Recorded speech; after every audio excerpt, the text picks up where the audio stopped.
आणि आज मला आपण या ठिकाणी प्रमुख पाहुणे म्हणून बोलवलं, हा जो सन्मान मला दिला त्याबद्दल देखील मी आपल्या महाविद्यालयाचे आभार मानतो. विद्यार्थी मित्र, खूप मोठ्या संख्येने आपण सगळेजण उपस्थित आहात. काहीतरी अपेक्षा घेऊन आपण इथे आलेला आहात.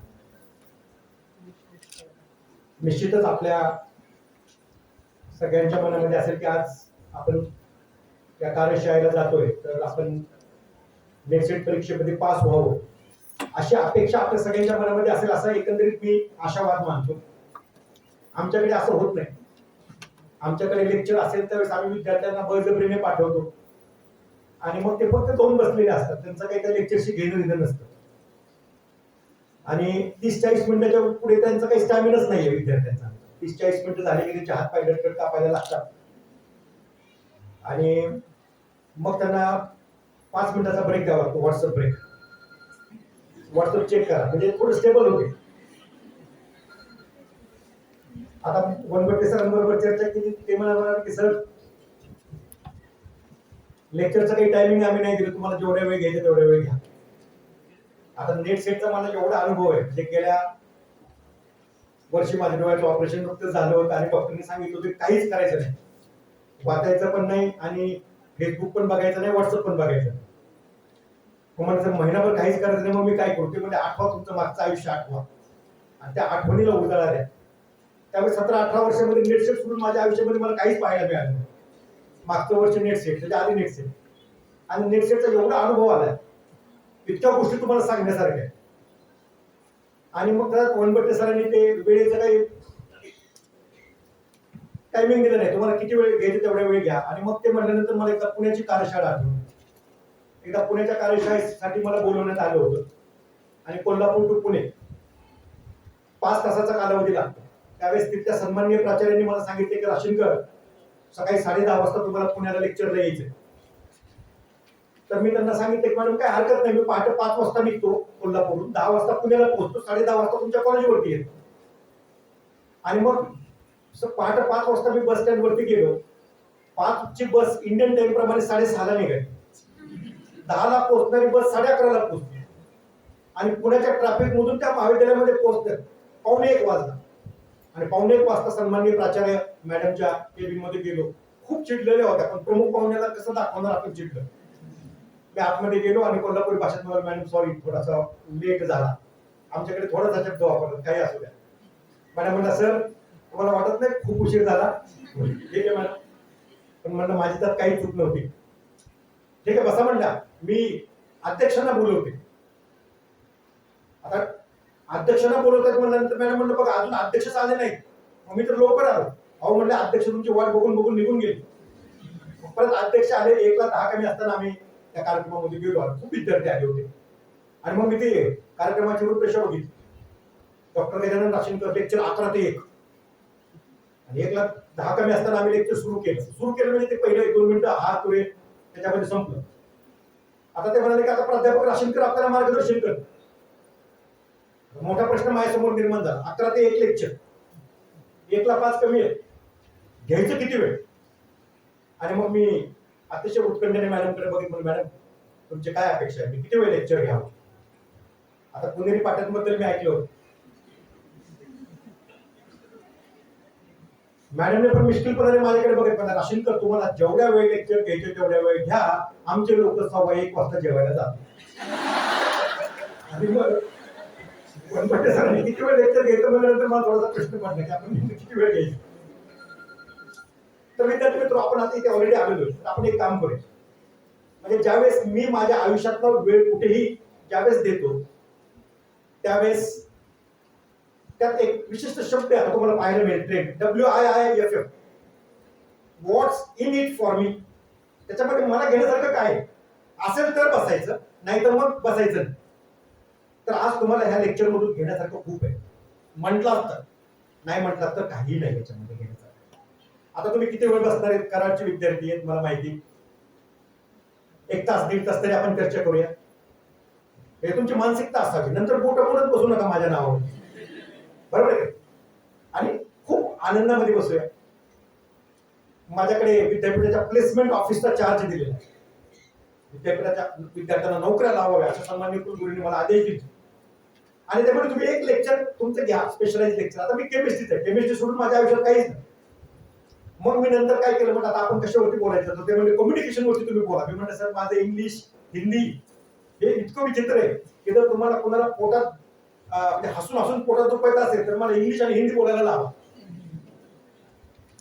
तर म्हणजे मग तुम्ही कम्युनिकेशन वरती घ्या. तर कम्युनिकेशन वरती घ्या म्हटल्यानंतर कुलगुरूंनी सांगितले की ते करायलाच पाहिजे. मग मी विचार केला कम्युनिकेशन आपल्याला इंग्लिश येत नाही, हिंदी येत नाही, बेस्ट वे आपण एक काम करूया, नॉन व्हर्बल कम्युनिकेशन वरती घेऊया. म्हणजे हावभाव कसे करायचे, कसं उभं राहायचं, कसं बघायचं. आणि गेले 7 वर्ष झाले मी त्याचा अभ्यास केला आणि 40 मिनिटाचं मी लेक्चर ऑर्गनाइज केले, लेक्चर केले मी त्याच्यावर. आणि खूप गाजलं ते भारतामध्ये लेक्चर. आता त्याच्यामध्ये कसं असतं बघा, ते मी परवा आमच्याकडे एक जण म्हणले तुमची पत्रिका आहे का, म्हणलं का नाही, म्हणजे ते भविष्य कळतं आपल्याला. तर ते काही लोक हातावरून भविष्य सांगतात, काही लोक पत्रिकेवरून भविष्य सांगतात. तुम्ही बसल्यावरून त्या विद्यार्थ्याचं भविष्य सांगतो. एवढा बारकाईने माझा तसा अभ्यास झाला. त्यामुळे मला खूप काही सांगायची गरज नाही. तुमच्या चेहऱ्यावरूनच मला कळू शकतं की आता मी थांबायला पाहिजे का नाही. ओके, पण मला काय म्हणायचं की आपण जेवढा वेळ बसणार आहे तेवढे सगळे आपण आनंदामध्ये बसू. दुसरी महत्वाची गोष्ट, 2-3 नियम पाळूया लेक्चर चालू असताना. लेक्चर चालू असताना असा नियम पाळूया, तुम्हाला कंटाळा आला मोबाईल काढा, सायलेंटली व्हॉट्सअप फेसबुक चेक करू शकता, गेम खेळायचे असेल तर खेळू शकता, त्याला काही रिस्ट्रिक्शन नाहीये. बाहेर जायला आतमध्ये यायलाही कुठल्याही प्रकारचं रिस्ट्रिक्शन नाहीये. पण एखादा विद्यार्थी जर बाहेर चालला तर आमच्या विद्यार्थ्यासारखं करू नका. आमच्याकडे मोठा हॉल आहे, अभिजितला माहिती आहे. आणि लेक्चर चालू असताना एखादा शिपाई जर बाहेर चालला ना तर ते मुलं लेक्चर सोडून ते तर सोडून द्या. एवढं लेक्चर समाधी स्थितीमध्ये सगळं असतं, खूप महत्वाचा विषय असतो. आणि त्यात एखादा विद्यार्थी येतो, त्याच्याकडे तो बसेपर्यंत त्याच्याकडे बघतो. तर तसं न करता आपण सगळेजण एन्जॉय करूया आजचं लेक्चर. आजचं लेक्चर आहे नेटसेट परीक्षेवरती. मला खात्री आहे आपल्यापैकी काही जण खरंच प्रामाणिकपणाने नेटसेट होण्यासाठी आलेले आहे आणि काही जण कॅज्युअली आले. बघूया, आता लेक्चर नाही, पुढे जायचं, बाहेर ऊन आहे, तर बसूया आपण. पण तुम्हाला मी सांगतो, मी 2 प्रकारचे विद्यार्थी बघितले. खूप 21 वर्ष मी टीचिंग केलेलं.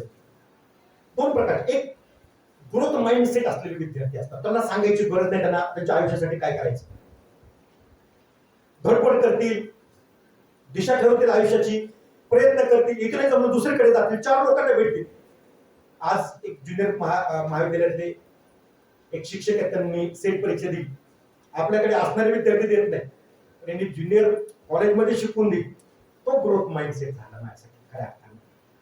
तसे लोक असतात ते विद्यार्थी, त्यांना काही सांगायची गरज नाही, त्यांचं ध्येय ठरलेलं असतं. ते ध्येयासाठी काही करतात, धडपड करतात आणि आयुष्यामध्ये सक्सेसफुल होतात. आणि बाकीचे 2014 मध्ये मी सहज विचार केला की चला आपल्या विद्यार्थ्यांना आपण ध्येयाबद्दल विचारूया. आणि आपल्याकडे MSc ऑर्गॅनिक केमिस्ट्री 16 मार्चचा दिवस होता लेक्चरचा. आणि 16 मार्चला ऑर्गॅनिक केमिस्ट्री, आमच्याकडे केमिस्ट्रीमध्ये स्पेशलायझेशन येतात, ऑर्गॅनिक केमिस्ट्री माझं. तर त्या ऑर्गॅनिक केमिस्ट्रीच्या वर्गामध्ये गेलो आणि विद्यार्थ्यांना म्हणलं, विद्यार्थी मित्र आपण तुमचं ध्येय बद्दल आज बोलणार आहोत, तुमच्या ध्येयाबद्दल आपण बोलणार आहोत. तर मला हे सांगा की तुम्ही तुमचं ध्येय ठरवलं का. आणि ठरलेल्याप्रमाणे आमचे विद्यार्थी कधीच बोलत नाही, काही त्यांना विचारा उत्तर देत नाहीत. गेल्या 21 वर्षामध्ये मी स्वतःला इतका म्हणजे महान शिक्षक समजतो की एका विद्यार्थ्याने मला एक सुद्धा डाऊट नाही विचारलं की किती महान झालो मी. आणि मग सहज त्यांना प्रश्न विचारला, तुम्ही तुमचं ध्येय ठरवलंय का. कुणी बोलायला तयार नाही. शेवटी मग म्हणलं आता आपण बोलत उठूया. आणि मग जयवंत माझा फेवरेट विद्यार्थी होता, जयवंत पाटील. जयवंत ध्येय ठरलंय का. जयवंत माझ्याकडे उठून मिश्किल पदाने म्हणत उठला, सर तुम्हाला वाटत नाही तुम्ही हा प्रश्न मला खूप लवकर विचारताय. 16 मार्च एप्रिलमध्ये MSc ऑर्गॅनिक केमिस्ट्री मधून बाहेर पडणार. त्यापेक्षा दीपक चौगुले कवी, केमिस्ट्रीमध्ये खूप कमी कवी. दीपक तुझं तरी ठरलेलं असेल यार. दीपक माझ्याकडे बघत म्हणला, सर मी वाहत्या पाण्यासारखा आहे, जाईल तिकडे जाईल.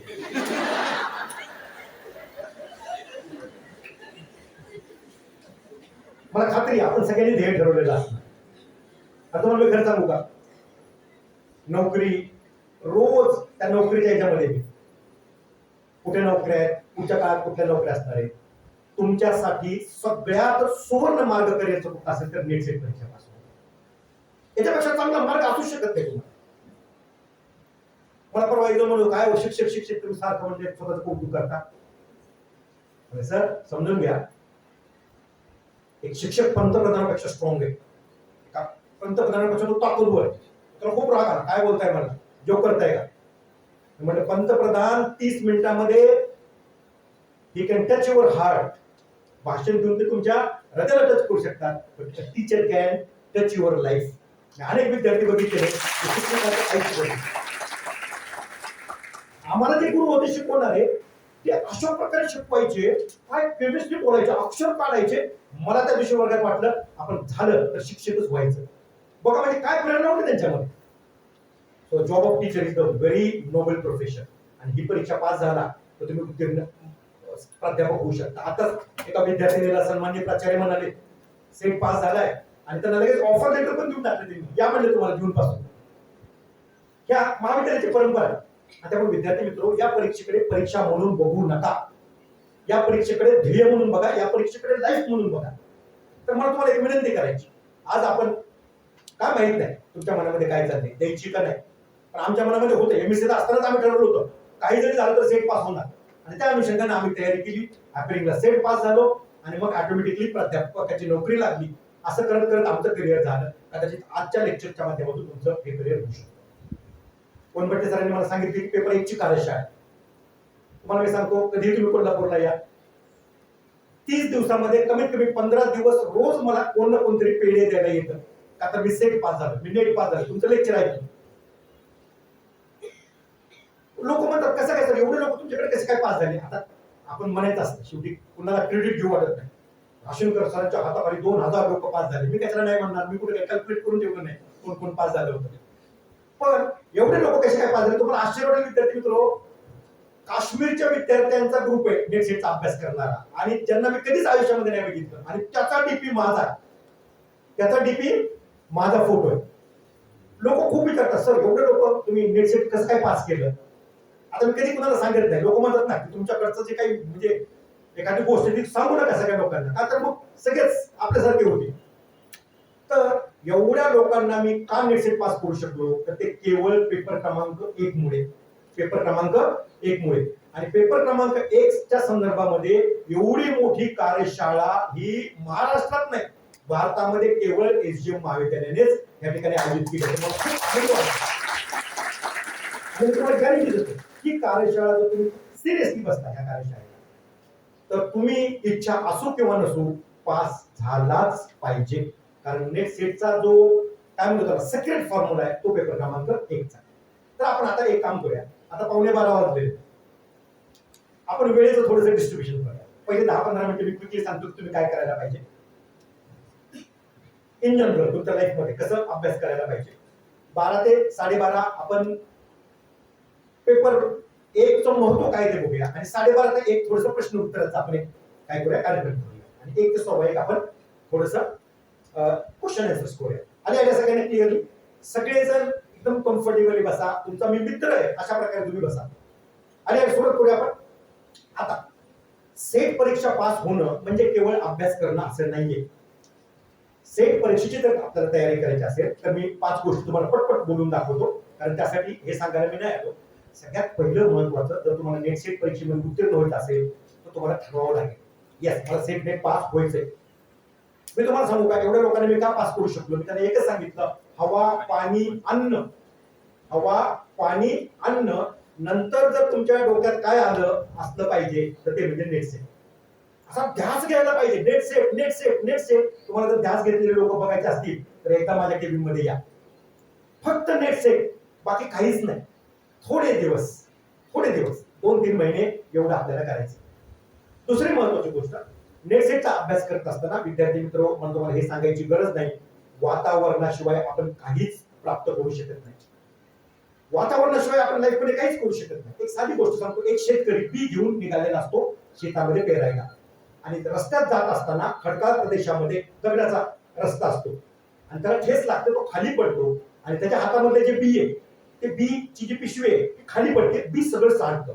मग तो जास्तीत जास्त बी गोळा करतो, पण काही बी तिथेच सांडतो, आणि उरलेलं बी घेऊन तो काय करतो आपल्या शेतामध्ये येऊन ते बी पेरतो. 3 महिन्यानंतर शेतामध्ये जे बी पेरलेलं असतं त्याचे खूप छान झाडं आलेली असतात, पण जे त्या खडकाळ प्रदेशामध्ये दगडामध्ये जे बी राहिलेलं असतं चुकून पडलेलं, तो हा शेतकरी गोळा करत नाही, त्याची वाढ जी आहे ती खुंटलेली असते.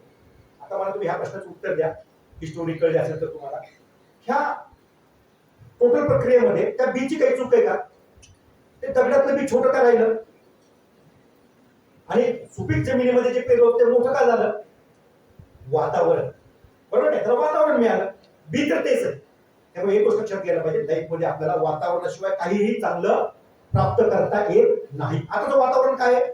सध्याचं वातावरण आपण बघतोय totally we are hijacked by social media.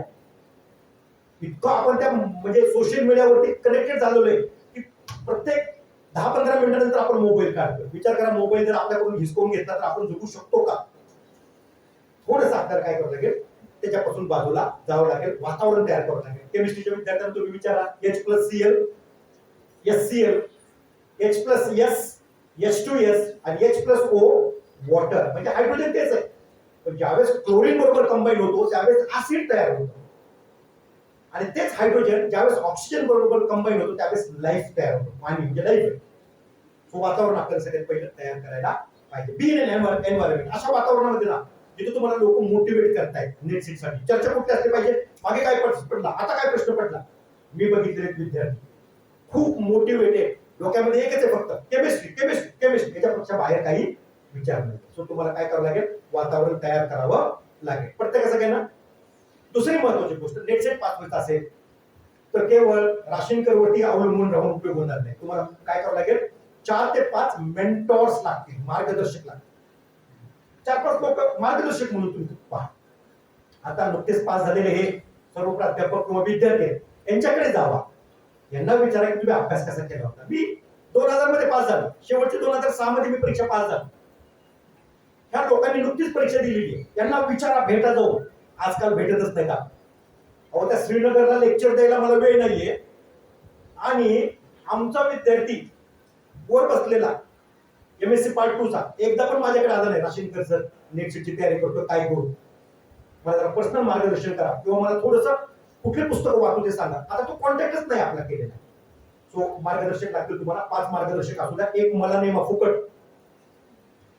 2 नुकतेच पास झालेले जे विद्यार्थी ते बघा, आणि उरलेले 2 तुमच्या महाविद्यालयातील शिक्षक. पत्र द्यायचं नाही, dear doctor Rashinkar, your appointed here by as my mentor. जाऊन भेटा, एकदा भेटा, दोनदा भेटा. मी माझ्याकडे एकदा आलं तर मी अजिबात लक्ष देत नाही, पण दुसऱ्या वेळा आलं तर मला वाटतं येस, हा विद्यार्थी खरंच चांगली तयारी करणार आहे. सो मेंटॉर्स पाहिजे. पण तुम्हाला मी सांगू का, तुम्ही विद्यार्थी मित्र आता आयुष्याच्या अशा टप्प्यावर आहेत ना, तुम्हाला मार्गदर्शक कंपल्सरी पाहिजे. करिअरचे मार्गदर्शक नेमा, बरोबर आहे की नाही? खूप माहिती असतं त्या लोकांना. सो मार्गदर्शक आपल्याला हवे. तिसरी महत्वाची गोष्ट, नेट सेटची तयारी करत असताना ॲटिट्यूड आपला खूप महत्वाचा आहे. नेट सेट परीक्षेबद्दल आपल्याला काय वाटतं? ही परीक्षेकडे बघताना आपण काय म्हणून बघतो? मला सांगा, नेट सेट परीक्षेकडे बघत असताना आपण नेहमी ही परीक्षा अवघड आहे असंच म्हणून बघतो, बरोबर आहे की नाही? मला सांगा. एकदा मला त्या पुण्याला एका महाविद्यालयामध्ये बोलवलं होतं. तेव्हा आमचे विद्यार्थी खूप हुशार आहे सर, खूप ऍक्टिव्ह आहे, खूप आनंदाची गोष्ट. आणि गेलो, MSc पार्ट 2 चे 60 विद्यार्थी, MSc पार्ट 1 चे 60 विद्यार्थी, 120 चे 120 मुलं बसलेले परीक्षेला, लेक्चरला. मी त्यांना प्रश्न विचारला, आपल्या सगळ्यांना नेट सेट बद्दल काय वाटतं? ही परीक्षा सोपी का अवघड? ही परीक्षा सोपी आहे का अवघड? आणि मग त्या विद्यार्थ्यांनी काय केलं, ठरलेल्याप्रमाणे उत्तर दिलंच नाही. कारण आपण प्रश्न विचारत पण नाही, प्रश्नाला उत्तर देत. मग त्या विद्यार्थ्यांनी मी ऑप्शन सांगितला, किती जणांना आपल्यापैकी ही परीक्षा अवघड वाटते त्यांनी हात वर करा. तुम्हाला आश्चर्य वाटेल, 120 च्या 120 जणांनी हात वर केला. म्हणजे काय झालं, MSc पार्ट 1 आणि पार्ट 2 चे 120 विद्यार्थी, 120 च्या 120 विद्यार्थ्यांना ही परीक्षा अवघड वाटते. दुसरा प्रश्न मी त्यांना विचारला, आपल्यापैकी किती जणांनी ही परीक्षा अगोदर दिली? एकाने पण हात नाही वर केला. म्हणजे मला सांगा, 120 विद्यार्थ्यांनी एकदा पण आयुष्यामध्ये परीक्षा न देता त्यांना असं वाटतं की ही परीक्षा अवघड आहे. मग मला काय आठवलं, तर चित्रपट आठवला शाहरुख खानचा, ओम शांती ओम, तसाच होता ना चित्रपट. आता तो फेवरेट डायलॉग आठवला, सिद्ध से कुछ चाहोगे तो पूरी कायनात. आता माहित नाही आपल्याला, केमिस्ट्री सोडून आम्ही कधी काय ऐकलं, तुम्हाला आठवत असेल तो डायलॉग. सिद्ध से कुछ चाहोगे तो पूरी कायनात उसे मिलाने में लग जाती है. आता मला कळलं की महाराष्ट्राचे विद्यार्थी नेट सेटला नापास होतात. यांच्या डोक्यामध्ये एकच आहे, अभ्यास करतायत पण डोक्यामध्ये एकच आहे, नेट सेट अवघड आहे, नेट सेट अवघड आहे. आणि मग अभ्यास करत असताना त्या विद्यार्थ्याच्या डोक्यामध्ये एकच येतं, इकडे इकडे सगळेजण माझ्याकडे बघा, पटकन बसून घ्या लवकर. तर ह्या विद्यार्थ्याच्या डोक्यामध्ये एकच आहे, नेट सेट अवघड आहे. आता तुम्हाला तो सेक्रेट नावाचं जर तुम्ही पुस्तक ऐकलं असेल ना, तर त्याच्यामध्ये असं सांगितलंय की जे आपण विचार करतो तेच घडतं. आता आमचा विद्यार्थी तयारी करतो नेट सेटचा, त्याच्यामध्ये सांगितलं की दोन मन आहेत, कॉन्शियस माइंड, सबकॉन्शियस माइंड. बरोबर आहे? एक बाह्य मन, एक अंतर्मन. एखादी गोष्ट ज्यावेळेस आपण बाह्य मनामध्ये वारंवार बोलतो त्यावेळेस ती अंतर्मनामध्ये जाते आणि अंतर्मनामधून तो मेसेज ब्रह्मांडाकडे प्रस्तावित होतो आणि मग ब्रह्मांड म्हणजे पुरी कायनात उसे मिलाने में, म्हणजे ती तुमच्या मनातला विचार आहे ते मिळण्यासाठी काम करायला लागतात. आमचा विद्यार्थी बघा नेट सेट अवघड आहे, अभ्यास करतोय पण डोक्यामध्ये एकच आहे, नेट सेट अवघड आहे, नेट सेट अवघड आहे, नेट सेट अवघड आहे. काही दिवसांनी त्याच्या अंतर्मनामध्ये जातो, नेट सेट अवघड आहे, नेट सेट अवघड आहे. आणि तिथून मेसेज जातो ब्रह्मांडाकडे. मग त्या ब्रह्मांडाला काय वाटतं, ह्या मुलाला नेट सेट परीक्षा अवघड पाहिजे, तथास्तु. आणि मग पुरी कायनात ते परीक्षा तुम्हाला अवघड करायला लागते. आता मग एक गोष्ट लक्षात घ्या की ज्यावेळेस आपण नेट सेटची तयारी करतो त्यावेळेस ही परीक्षा अवघड आहे असं अजिबात डोक्यामध्ये आणू नका. याचा मी प्रयोग केला, 57 लोकांचे नाव आहेत माझ्याकडे, तिचे फक्त अवघड आहे, अवघड आहे, अवघड आहे. खूप निगेटिव्ह होते लोक. त्याला म्हणलं कसा आला, म्हणलं बसने आलो. सर म्हणलं काय नाही, मी उभं राहून आलो. म्हणलं का, पुढे जागा होती म्हणणार. मग म्हणलं मागे जागा असताना का नाही बसता, नाही म्हणलं सर पुढे जागा होती, गाडीची धडक झाली तर कुठे रिस्क घ्यायची. अशा निगेटिव्ह लोक आहेत आपल्याकडे. सो एक गोष्ट लक्षात घ्या, सकारात्मक राहणं. तुम्हाला माहिती का तो सेक्रेट नावाचं मी पुस्तक आहे, मी खूप अभ्यास केला. तुम्हाला माहिती ते त्या पुस्तकामध्ये सांगितले की आयुष्यामध्ये एक घटना 2 वेळा घडते.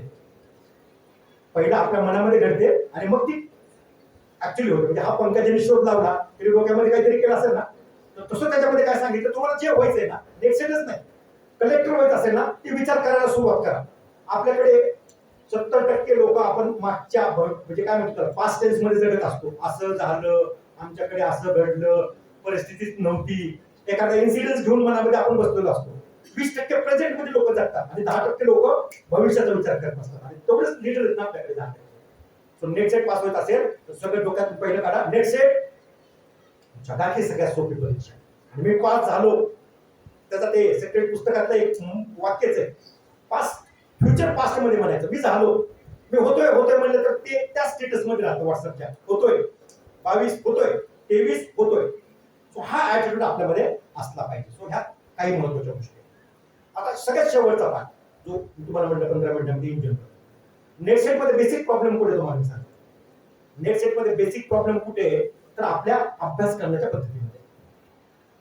बेसिकली 2 प्रकारे आपण अभ्यास करू शकतो, एक हार्डवर्क, दुसरं स्मार्ट वर्क. विचार करा, आपण सगळेजण ह्या ऑडिटोरियमच्या बाहेर आहेत आणि आपल्याला ऑडिटोरियम मध्ये आत यायचं. 2 प्रकारे येऊ शकतो.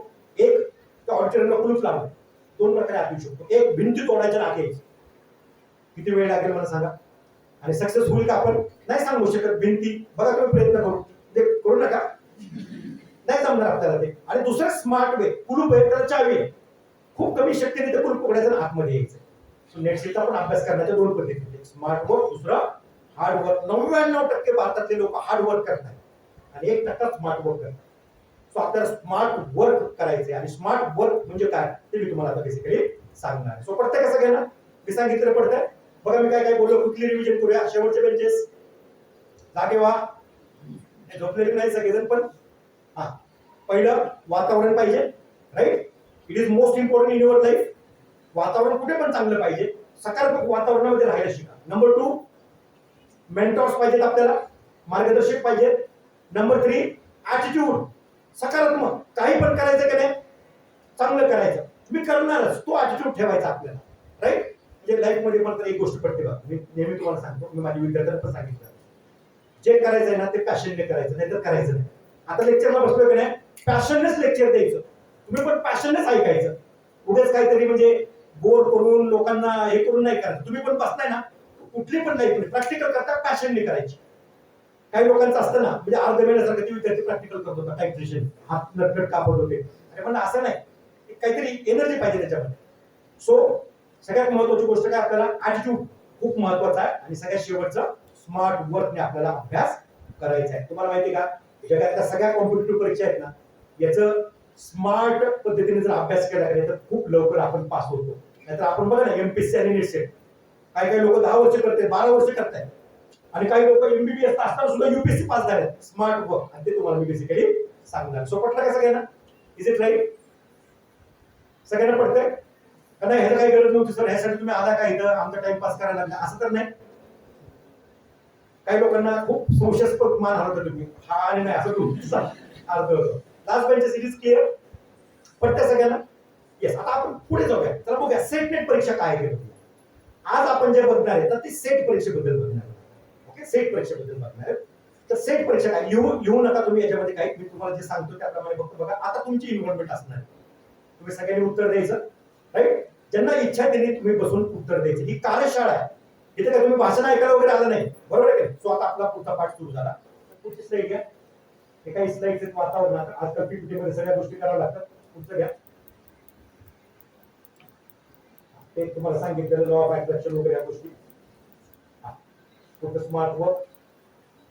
आता बघा, जुनं पॅटर्न असं होतं, जुनं सेट परीक्षेचं पॅटर्न. पहिला पेपर होता जीकेचा, दुसरा पेपर होता विषयाचा ऑब्जेक्टिव्ह. पहिला पेपर जीकेचा ऑब्जेक्टिव्ह आणि तिसरा पेपर सुद्धा होता विषयाचा ऑब्जेक्टिव्ह. असं 3 पेपर होते. मी पुण्याला गेलो आणि मी त्यांना विचारलं 2 आणि 3 मध्ये विषयाचे वेगवेगळे ऑब्जेक्टिव्ह का, 50 आणि 75. मग ते म्हणजे ठीक आहे, बरोबर आहे, राशन क्रमांक ते बरोबर आहे. ते म्हणजे तुम्हाला काय करायचं नाही म्हणलं तर दोन्ही पेपर एकत्र ठेवले तर आमचा मुलगा दुपारी पिक्चर बघायला जाईल ना. कारण विषयाचा केमिस्ट्रीचा पेपर 2, 50 ऑब्जेक्ट होता आणि नंतर जेवण करून पेपर 3 द्यायचा. त्यांना पण ते पटलं. आणि मग आता सध्याचं काय, 2च पेपर आहेत आपल्याकडे. घ्या सर पुढची स्लाइड. पहिला पेपर आहे तो जनरल नॉलेजचा, याच्यामध्ये 50 एमसीक्यू आहे, 50 एमसीक्यू 100 मार्काला. आणि दुसरा पेपर जो आहे तो विषयाचा आहे, केमिस्ट्री माझा विषय तर मला केमिस्ट्रीचा असेल, जिओग्राफी वाला, इंग्लिश, कॉमर्स वेगवेगळ्या, याच्यामध्ये 100 एमसीक्यू आहेत. 100 एमसीक्यू, प्रत्येक प्रश्नाला 2 मार्क आहे. तो पहिल्या पेपरला 100 मार्क, दुसऱ्या पेपरला 200 मार्क. आणि आता मला वाटतं सलग एका सेशन मध्ये होता 3 तासामध्ये, बरोबर का नाही? 3 तासामध्ये सलग. म्हणजे आता बसला कडे 9ला पहिला पेपर पण द्यायचा आणि दुसरा पेपर पण द्यायचा आणि बाहेर द्यायचा. आता तुम्हाला माहित नाही, म्हणजे माझ्याकडे जे येणार आहेत विद्यार्थी सगळ्या भारतातून विद्यार्थी येतात आणि खूप कंटाळलेले असतात. सर मला काही करून नेट सेट द्यायचं. तर पहिला नियम काय माहिती का, 3 तास फक्त बसून दाखव. 3 तास फक्त बसू शकतो का, कारण पुढे आता 3 तास बसण्याची कॅपॅसिटी माझी पण नाहीये. परीक्षेला 3 तास बसायचं आपल्याला कंटिन्युअसली. आणि तिथे काय असणार आहे, आपलं ब्रेन सगळ्यात हायएस्ट विचाराच्या थिंकिंग मध्ये असतात. तुम्हाला माहिती का आपल्या ब्रेनची कॅपॅसिटी काय आहे? आज जर गुगल बघा तुम्ही, ब्रेनची कॅपॅसिटी काय आहे. आणि विद्यार्थी मित्र लक्षात घ्या, आपण म्हणजे माणसाचा ब्रेन सगळ्यात मिडियम साईजचा आहे आपला ब्रेन. ब्रेनच्या साईज प्रमाणे हत्ती सगळ्यात हुशार पाहिजे, नंतर तो गेंडा नंबर 2 हुशार पाहिजे, कारण हत्तीचं एवढं ब्रेन आहे. आपलं ब्रेन एवढं असताना एवढं हुशार का, कारण आपण जे खातो त्यात 70% एनर्जी आपल्या ब्रेनला लागते. आणि त्यामुळे 3 तास हे पेपर लिहिणं सोपं काम नाही. हे करायचं असेल तर अगोदर आपल्याला रिहर्सल करायला पाहिजे. 1 तासाने चक्कर येते का, 1.5 तासाने पडतोय का, 2 तासाने भूक लागली कसं तरी होतंय, that has to be done. मी तुम्हाला म्हटलं, म्हणजे माझ्या केबिन मध्ये आलेला एकही विद्यार्थी नापास नाही झाला, एकही विद्यार्थी नापास नाही झाला. आणि याच्या पाठीमागे कारण काय, युद्ध आणि नेट सेट. जेवढे युद्धात आपण सिरियस असतो, चालतंय का, काय होत नाही बघू सर, लागली तर लागली गोळी, निघालाय नाही सांगू शकत, तेवढं सिरियस आम्ही नेट सेटच्या बाबतीमध्ये होतो. जाण्याच्या आधी किती बदाम खायचे, किती एनर्जी लागणार आहे, एवढं कॅल्क्युलेशन करायचं. आणि मी तुम्हाला म्हणलं ना, लाईफ मध्ये प्रत्येक गोष्टीमध्ये आपण सिरियस असलं पाहिजे. सो पहिला पेपर आणि दुसरा पेपर, तुमच्यासाठी आनंदाची बाब काय माहिती का, की दोन्ही पेपर मध्ये नेगेटिव्ह मार्किंग नाहीये. नेगेटिव्ह मार्किंग त्यामुळे कधी कधी होतात मुलं पास. पहिल्या पेपर मध्ये गोल गोल करत गेला 2-2, दुसऱ्यामध्ये गोल गोल करत गेला, हाय 4-5 मुलं तसे, पण खूप नाहीये. पण कधी कधी चान्स पण घ्या ना लाईफ मध्ये, बरोबर आहे की कधी कधी चान्स घ्यायला काय हरकत नाही, बघूया. म्हणजे पण सगळेजण नाही, मी नशीबवाने म्हणलं तर लक्षात घ्या, 1 लाखामध्ये 2च टक्के असतात बाकीचे लोक. पण मला एवढं म्हणायचंय की नेगेटिव्ह सिस्टम नसल्यामुळे खूप काही अवघड नाहीये मित्रांनो. 4 ऑप्शन आहेत, 4 पैकी 1 ऑप्शन बरोबर आहे. मुलगा 21 वर्षाचा आहे, त्याला 100% तो ऑप्शन जमणार आहे. मानसिकतेचा गेम आहे तो सगळा. म्हणजे मी तुम्हाला खरं सांगू का, नेट सेट ही परीक्षा मानसिकतेशी निगडीत आहे, कधी कधी मला बेसिकली वाटतं. सो खूप काही काळजी करायची गरज नाहीये. पहिला पेपर जीकेचा आहे, एमसीक्यू आहे, दुसरा पण पेपर एमसीक्यू. आता याची मेरिट सिस्टम समजून घ्या. आता अगोदरची मेरिट सिस्टम मी तुम्हाला सांगतो कशी होती बघा. याच्यामध्ये विद्यार्थी जनरल कॅटेगरीचा असेल तर त्याला पेपर 1 मध्ये 40% मार्क मिळवायला लागायचे. किती? 40%. म्हणजे किती? एमसीक्यू 20 आणि रिझर्वेशनचा असेल तर 35%. आता 35% विद्यार्थ्याला मार्क मिळू शकत नाही. मी वारंवार सेट परीक्षेवाल्यांना सांगितलं, कारण 35% मार्क कधी मिळतात? 17.5 ऑब्जेक्टिव्ह आले तर. आता अर्धा ऑब्जेक्टिव्ह बरोबर कधी म्हणायचं? पण त्यांना काही ते कळलं नाही, कळत पण नाही त्यांना खूप गोष्टी. पण असं होतं की रिझर्वेशनच्या विद्यार्थ्यांनी 1 मध्ये 35% मिळवायचे, ओपनच्या विद्यार्थ्यांनी 40% मिळवायचे. ज्यांना एवढे मार्क पडतील त्यांचा 2 चेक व्हायचा अगोदर, आणि 2 मध्ये पण, पहिल्यामध्ये दुसऱ्यामध्ये पण 40% ओपन कॅटेगरीचा असेल तर, आणि रिझर्वेशनचा असेल तर 35% पडावे लागायचे. आता तसं काही नाहीये, ते काढून टाकले. 1 मध्ये किती पण पडू दे, 2 मध्ये किती पण पडू दे, दोन्ही पेपर चेक होणार. नंतर आमचा काळ कसा होता, म्हणजे आम्ही तर डिस्क्रिप्टिव्ह परीक्षा दिली, अभिजितने ऑब्जेक्टिव्ह दिली. आमच्या काळामध्ये डिस्क्रिप्टिव्ह पेपर होता. यांच्या काळामध्ये पहिल्या पेपरमध्ये 40 पडले तर दुसरा होणार, नाही तर नापास. आणि दुसऱ्यामध्ये 40 पडले तर 1 मध्ये आणि 2 मध्ये 40% पडलेल्या विद्यार्थ्यांची यादी करायची आणि टॉप 6% आले आहे सगळ्यांना. मग टॉप 6% मध्ये शेवटचा विद्यार्थी जो आहे त्याला किती मार्क पडले तो कट ऑफ. टर्मिनॉलॉजी लक्षात घ्या, कळलं का? आता तसं नाही ठेवलं. आता काय आहे, 1 मध्ये किती पण पडू द्या, 2 मध्ये किती पण पडू द्या, 1 आणि 2 मध्ये जेवढे मार्क मिळाले त्याची काय करायची? यादी करायची, बेरीज करायची आणि त्याची लिस्ट काढायची reservation wise. Open, EWS, SC, ST, NT सगळ्याची लिस्ट, आणि त्यातले टॉप 6%चा जो शेवटचा विद्यार्थी त्याचे मार्क म्हणजे कट ऑफ. आता आमचा विद्यार्थी जातो आनंदात जातो. पहिला पेपर अवघड जातोच ठरलेल्याप्रमाणे, तो म्हणतो सर दुसऱ्यामध्ये करू, आणि दुसऱ्यामध्ये गेला की त्याच्यापेक्षा अवघड असतो, पुढच्या वेळेस करू. अशी मानसिकता होती विद्यार्थ्यांची. तर लक्षात घ्या, कट ऑफ काढलाय तुम्हाला ते प्रॉब्लेम आहे, बरोबर आहे. आणि एक गोष्ट लक्षात घ्या, P is equal to P. सन्मान्य कुलगुरू म्हणतात आमचे प्राध्यापक D T Shirke, P is equal to P. आम्हाला कळायला मार्ग नाही म्हणजे पी इज इक्वल टू पीच नसत नाही, म्हणजे pressure is equal to performance. बघा लाईफ मधलं खूप महत्वाचं वाक्य, pressure is equal to performance. विचार करा, प्रेशर ज्यावेळेस असतं त्यावेळेस परफॉर्मन्स असतो ना. आज अभ्यास होतो का? नाही होत. परीक्षेच्या अगोदर होतो का? 100% होतो का? प्रेशर क्रिएट होतो. सो पहिल्यांदा प्रेशर क्रिएट असायचं, 1 मध्ये 40% मिळवायचे, 2 मध्ये 40 मिळवायचे. पण आता काय होतं, खूप कॅज्युअल अप्रोच आपण ठेवतो. तर मला असं वाटतं की 1 मध्ये 40 आणि 2 मध्ये 40 मिळवायचे, असं करून आपण परीक्षेला जाऊ. आता नीट बघा, तुम्ही ज्यावेळेस सीट किंवा नेटला जाता त्यावेळेस 1 मध्ये 40 मिळवायला पाहिजे, 2 मध्ये 40 मिळवायला पाहिजे, आणि मेरिट कुठे पाहिजे तुमचं? टोटल ऍग्रीगेट किती असले पाहिजे? Above cut off. आता कट ऑफ एक अशी गोष्ट आहे म्हणजे पासिंग मार्क्स. आणि एकदा आम्ही सर्वे केला होता, 88% विद्यार्थ्यांना कट ऑफच माहित नाही सेटचा. 88% विद्यार्थ्यांना कट ऑफच माहित नाही. म्हणजे काय, टार्गेटच माहित नाही. इंडिया ऑस्ट्रेलिया क्रिकेट मॅच चालू आहे, ऑस्ट्रेलियाने 300 केली आणि ही इंडियन क्रिकेट टीम खेळायला निघाली, आणि हे करता स्कोर काय म्हणजे खेळा परत बघू. नाही तुम्ही सांगा स्कोर, नाही तुम्ही खेळा मग बघू. असाच प्रकार परीक्षेमध्ये आपल्या विद्यार्थ्यांबरोबर घडतो. कट ऑफ माहित नसेल तर आपण परफॉर्मन्सच दाखवू शकत नाही. तर विद्यार्थी मित्र, एक गोष्ट लक्षात घ्या, पेपर क्रमांक 1 आणि 2 याच्यामध्ये ऍग्रीगेट मार्क किती असले पाहिजे? तर एकदा आपण पुणे विद्यापीठाच्या वेबसाईट वरती आपल्या रिझर्वेशनचा कट ऑफ बघा, तरच आपण पास होऊ शकणार आहे. आणि किती असतो युजली कट ऑफ? 60%. अंदाजे जर आपण बांधायचं म्हटलं तर 60% वरती परीक्षा आपण पास होऊ शकतो. इज इट क्लिअर सगळ्यांना? सो तुमचं टार्गेट काय असलं पाहिजे परीक्षेला जाताना?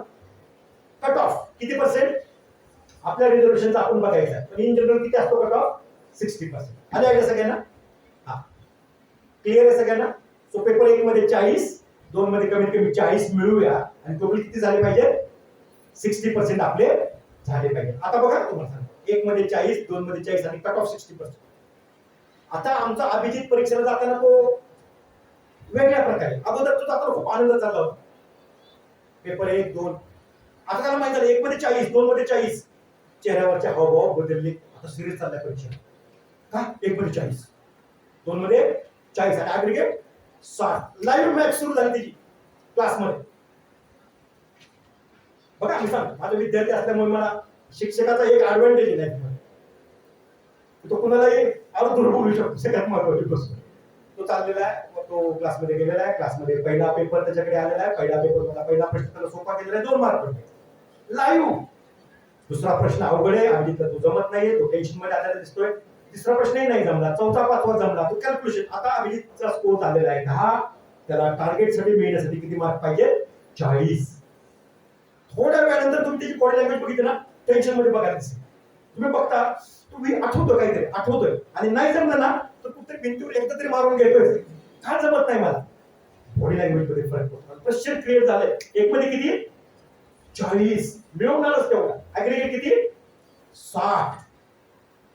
Pressure is created. त्यामुळे मी असं म्हणतो विद्यार्थ्यांना की ज्यावेळेस तुम्हाला किती कट ऑफ आहे हे कळतं, ऑटोमॅटिकली प्रेशर क्रिएट होतं आणि इट गिव्स यू पर्सनॅलिटी. आणि आयडिया सगळ्यांना. आणि मित्रांनो, लाईफ मध्ये प्रेशर क्रिएट करत चला रोज रोज. आज झोपताना एवढा विचार करा की आज मी सगळ्यात चांगलं काम आयुष्यामध्ये काय केलं, किंवा एक काम तरी चांगलं असलं पाहिजे. नाहीतर मग आपलं जीवन त्या कुत्र्यामध्ये जगत झालं. ते पण जगतात, आपण पण जगतो. त्यांच्या पण जगण्याने कुणाला फरक पडते, आपल्या पण जगण्याने कुणाला फरक पडत नाही. That has to be done. Clear आहे सगळ्यांना? चला पुढचा पाठ. 1 मध्ये 40 मार्क मिळवायचे, 2 मध्ये किती मिळवायचे? किती?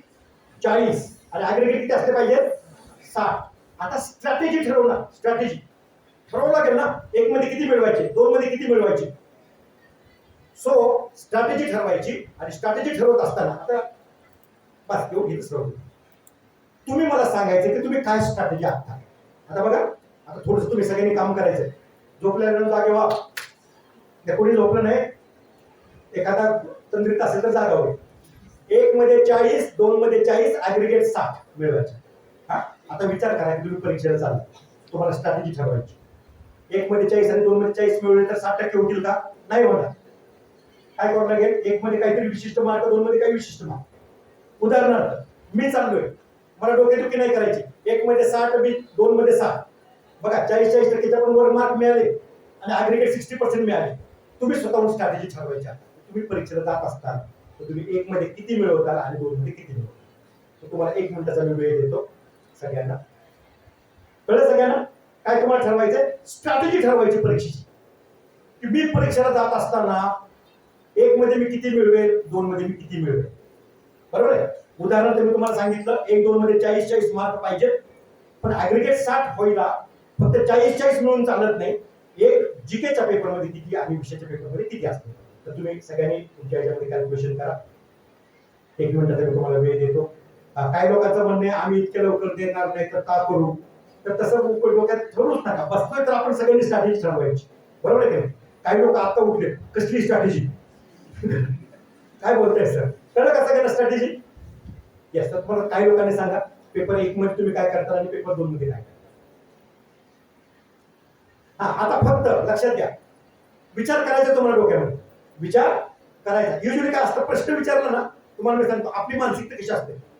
कुठतरी एका पॉइंटला आपण बघत बसतो, डोकं ब्लँक, समाधी स्थिती नाही, विचार नाही. संतांना जमले आणि विद्यार्थ्यांना जमले. प्रश्न विचारला तर कॅल्क्युलेशन तुम्हाला विचार करावं लागेल ना काय करायचं. आता सांगूया आपण काही जणांची स्ट्रॅटेजीज घेऊया. तुम्हाला काय वाटतं की तुम्ही काय करता परीक्षेमध्ये? What will be your strategy? दुसरी महत्वाची गोष्ट, आता बेधडकपणे तुम्हाला बोलायला आलं पाहिजे. कारण नेटसेट सोडून द्या. मला माहिती नोकरी कोणाला लागते, जो बोलतो त्याला नोकरी लागते. आपल्याकडे थोडस लाजण्याची पद्धत आहे ना, त्याला काय वाटेल, तिला काय वाटेल, ह्या मानसिकतेमध्येच आपण बसतोय. मी उठून कसं उत्तर देऊ. तर हे बॅरियर तोडा मित्रांनो. हे बॅरियर तोडल्याशिवाय लाईफ मध्ये काहीच खरं नाही आपलं. कोण सांगू शकेल का पेपर 1 मध्ये किती आणि पेपर 2 मध्ये किती? वेळ देतो तुम्हाला 1-2 मिनिट. मित्रांबरोबर चर्चा करा. तुला काय वाटतं, मला जमत का? हे खूप महत्वाचा विषय ना. बरोबर आहे? खूप महत्वाचा विषय. चर्चा करा, बोला ना एकमेकाशी. बोल.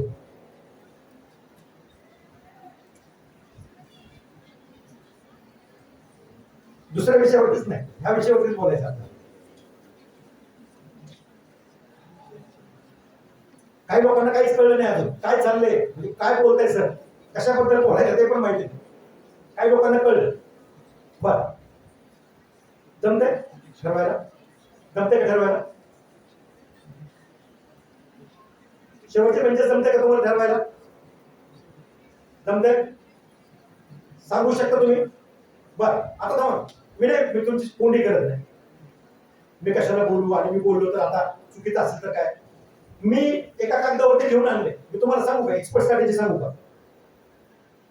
एक्सपर्टची स्ट्रॅटेजी सांगू सेट परीक्षेमध्ये उत्तीर्ण होण्याची? हे तुम्ही म्हणलं तर मी सांगणार आहे, नाही तर मी नाही सांगणार. तुम्ही सगळे हो म्हणलं तर सांगणार नाही. थोडेच म्हणतात हो, बाकी सगळ्यांनीच. तुम्ही कशाला उगीच सांगू ना तुम्हाला. एक्सपर्टची स्ट्रॅटेजी सांगू का? माझी नाही, सांगू का? तुम्हाला नाही सांग पाहिजे, तुम्ही पण करा. बघा त्यांनी काय सांगितलंय, जर वर्गात विद्यार्थी तुमचं ऐकून स्ट्रॅटेजी सांगत नसतील तर त्यांना एक्सपर्ट स्ट्रॅटेजी पाहिजे का ते विचारा. जर ते हा म्हणले तरच खाली स्ट्रॅटेजी सांगा. सांगितलं, डिक्टेट केलं. हा बघा, परंतु एक्सपर्ट स्ट्रॅटेजी सांगण्यापूर्वी त्यांना सेट अथवा नेट किती दिवसामध्ये उत्तीर्ण व्हायचे ते विचारा, आणि मग खालील तक्त्याचा वापर करून स्ट्रॅटेजी सांगा. बघा तुम्हाला काय विचारा, किती दिवसात पास व्हायचं? आता दिले बघा तक्त्यात, 3 महिने, 6 महिने, 1 वर्ष, 2 वर्ष, 5 वर्ष, आणि खूप अभ्यास करून कधीच पास न व्हायचं. तर ह्याला स्ट्रॅटेजी दिली. तुम्ही सांगा मला किती दिवसात ते सांगू. 3 महिने म्हणजे सर महत्वाची गोष्ट काय आहे, strategy decides how much time is needed. बरोबर काय? आणि मला खात्री सगळ्यांना काय वाटतं, 3 महिन्यामध्ये. 3 महिने खूपच लवकर होतं. 3 ते 6 महिन्याचा कालावधी कमी स्टँडर्ड टाइम आहे. नंतर आता आंब्याचं झाड लावले, 15 दिवसात आंबे काय येत नाहीत म्हणजे रुपये येत नाही. प्रत्येक गोष्टीला वेळ लागतो. सेट पास व्हायला स्टँडर्ड टाइम 3 ते 6 महिने, जास्तीत जास्त 1 वर्ष. तेवढ्यात होत नसेल तर कुठेतरी आपण चुकतोय हे समजून घ्यायला पाहिजे. ओके, 3 महिन्याची स्ट्रॅटेजी सांगू. बघा, 3 महिन्यामध्ये सेट पास व्हायचा असेल तर पेपर क्रमांक 1 मध्ये 80% मार्क, आणि विषयामध्ये फक्त पासिंग म्हणजे 40% मार्क.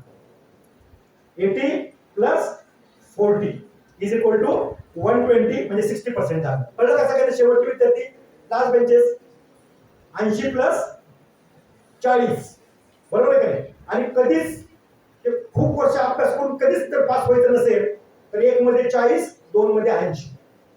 कसा स्ट्रॅटेजी मध्ये बदल? कळलं सगळ्यांना? सो पेपर 1 मध्ये आपल्याला मॅक्झिमम मार्क्स मिळवायचे आहेत. किती टक्के मार्क मिळवायचे? 80%. 2 मध्ये किती? 40. आता तुम्हाला राग आला असेल तर केमिस्ट्री विद्यार्थ्यांना खूप राग आला असेल. आपलाच माणूस आपल्या विषयामध्ये फक्त पासिंग पुरतं मिळवायचं म्हणतो, आणि पेपर 1 कुणी बघितलं नाही, त्याच्यामध्ये 80% मार्क. तर थोडस विचार करूया त्याच्याबद्दल आपण, राईट? सो 1 मध्ये 80, 2 मध्ये 40 ही स्ट्रॅटेजी खूप चांगली आहे. परंतु 1 मध्ये 80 नाही पडले तर 2 मध्ये तेवढे वाढवता आले पाहिजेत. म्हणजे आमचा अभिजित केला, 1 मध्ये 70 पडले, आता 2 मध्ये त्याला 50 मिळवायचे. वर्ग म्हणजे युद्धभूमी. काही लोक खूप आनंद जातात सेटला, आनंद शास्त्राचे बोल करायचं फक्त. नाही सोडून दे, नाही सोडून दे, सोडून द्या, पुढचं बोल. झालं 15 मिनिटं तर त्याचं झालं, बरोबर आहे? आनंदाने बाहेर येतात. पण आपल्याला तिथं काय आहे, ते 3 तास तुमचं करिअर ठरलं आहे. त्या 3 तासात माहिती आहे तुम्हाला, त्या 3 तासामध्ये तुमचं आयुष्य किती आनंदी जाणार हे ठरणार आहे. मला असं वाटतं ते 3 तास म्हणजे काय, the most important span of your life. तुमच्या आयुष्याचे सगळ्यात महत्वाचे तास कुठले तर ते 3 तास. त्यांना विचारा, सरांना विचारा, जे लोक सेट पास झाले त्यांना विचारा, त्या 3 तासाने त्यांचं आयुष्य बदललं का नाही. बरोबर आहे का? त्यामुळे एक गोष्ट लक्षात घ्या, त्या 3 तासाला कॅज्युअली समजू नका. युद्धभूमी एका सेकंदाला तिथं महत्व असतं. सो 80 आणि 40 अशा प्रकारचे आपण स्टार्ट. आता अनेक लोकांना राग येतो, सर आम्ही मास्टर ऑफ केमिस्ट्री, आम्ही मास्टर ऑफ जिओग्राफी, आम्ही मास्टर ऑफ झुलॉजी, आणि ते सोडून पेपर 1 कडेच कसं काय तुम्ही मार्क मिळवायचे म्हणता. तर थोडंसं आपण त्याबद्दल बोलूया. तर मला सांगा, आता शेवटचा पार्ट माझ्या लेक्चरचा, पेपर 1 बद्दल बघूया का आपण? 80% का मिळवायचे ते बघूया का?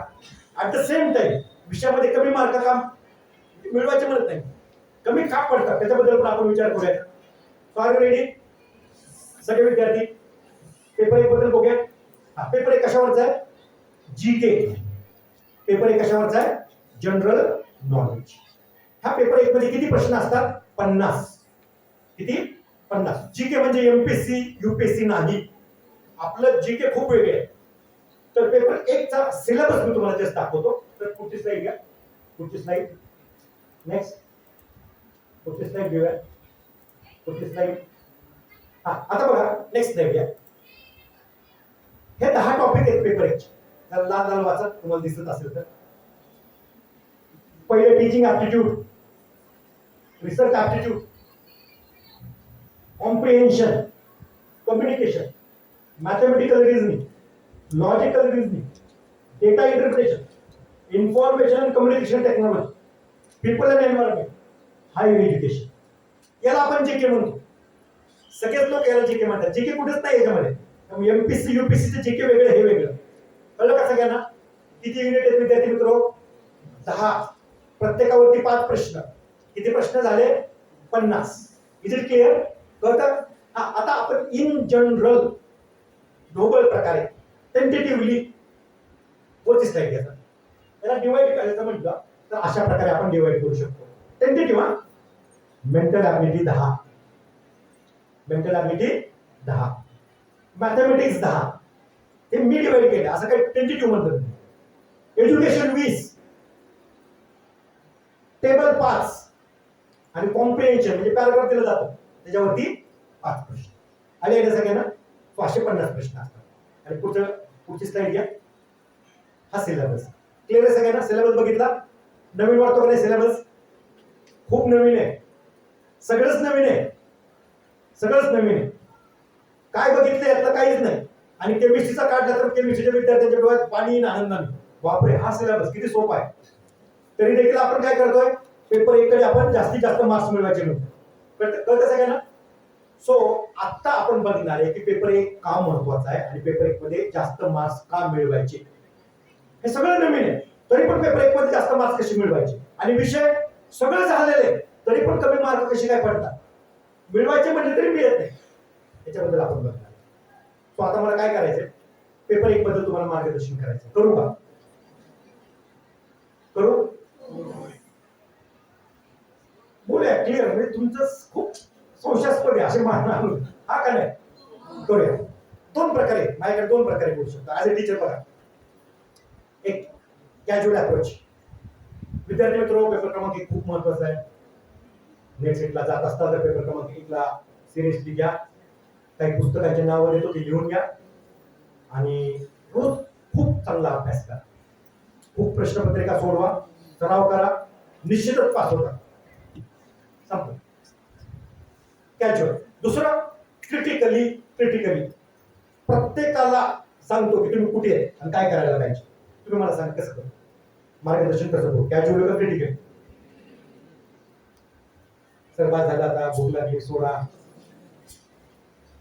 काय करूया? कॅज्युअल का क्रिटिकली? क्रिटिकल. आता क्रिटिकली करायचं असेल ना तर सगळ्यात पहिली महत्वाची गोष्ट मला काय करावं लागेल? मला तुमचं नॉलेज तपासावं लागेल. जनरल नॉलेज किती, कुठेपर्यंत तुम्ही, तुमचं स्टेटस व्हॉट्सअप फेसबुक नाही, नेट सेटच्या पेपर 1चं स्टेटस. राईट? तुमचं मला स्टेटस बघावं लागेल काय ते, आणि मग त्यानुसार तुम्हाला डोस द्यावा लागेल. मोठा का लहान बघावं लागेल ना आपल्याला. कळतं सगळ्यांना? आणि म्हणून मला असं वाटतं की पेपर क्रमांक 1 तुमचं नॉलेज मी चेक करतो. आता पेपर 1चं जर नॉलेज चेक करत असेल तर चेहरा बघून सांगू शकत नाही हे हुशार आहे, खूप हुशार दिसतोय.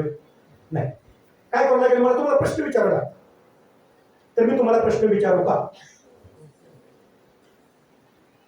विचारू का?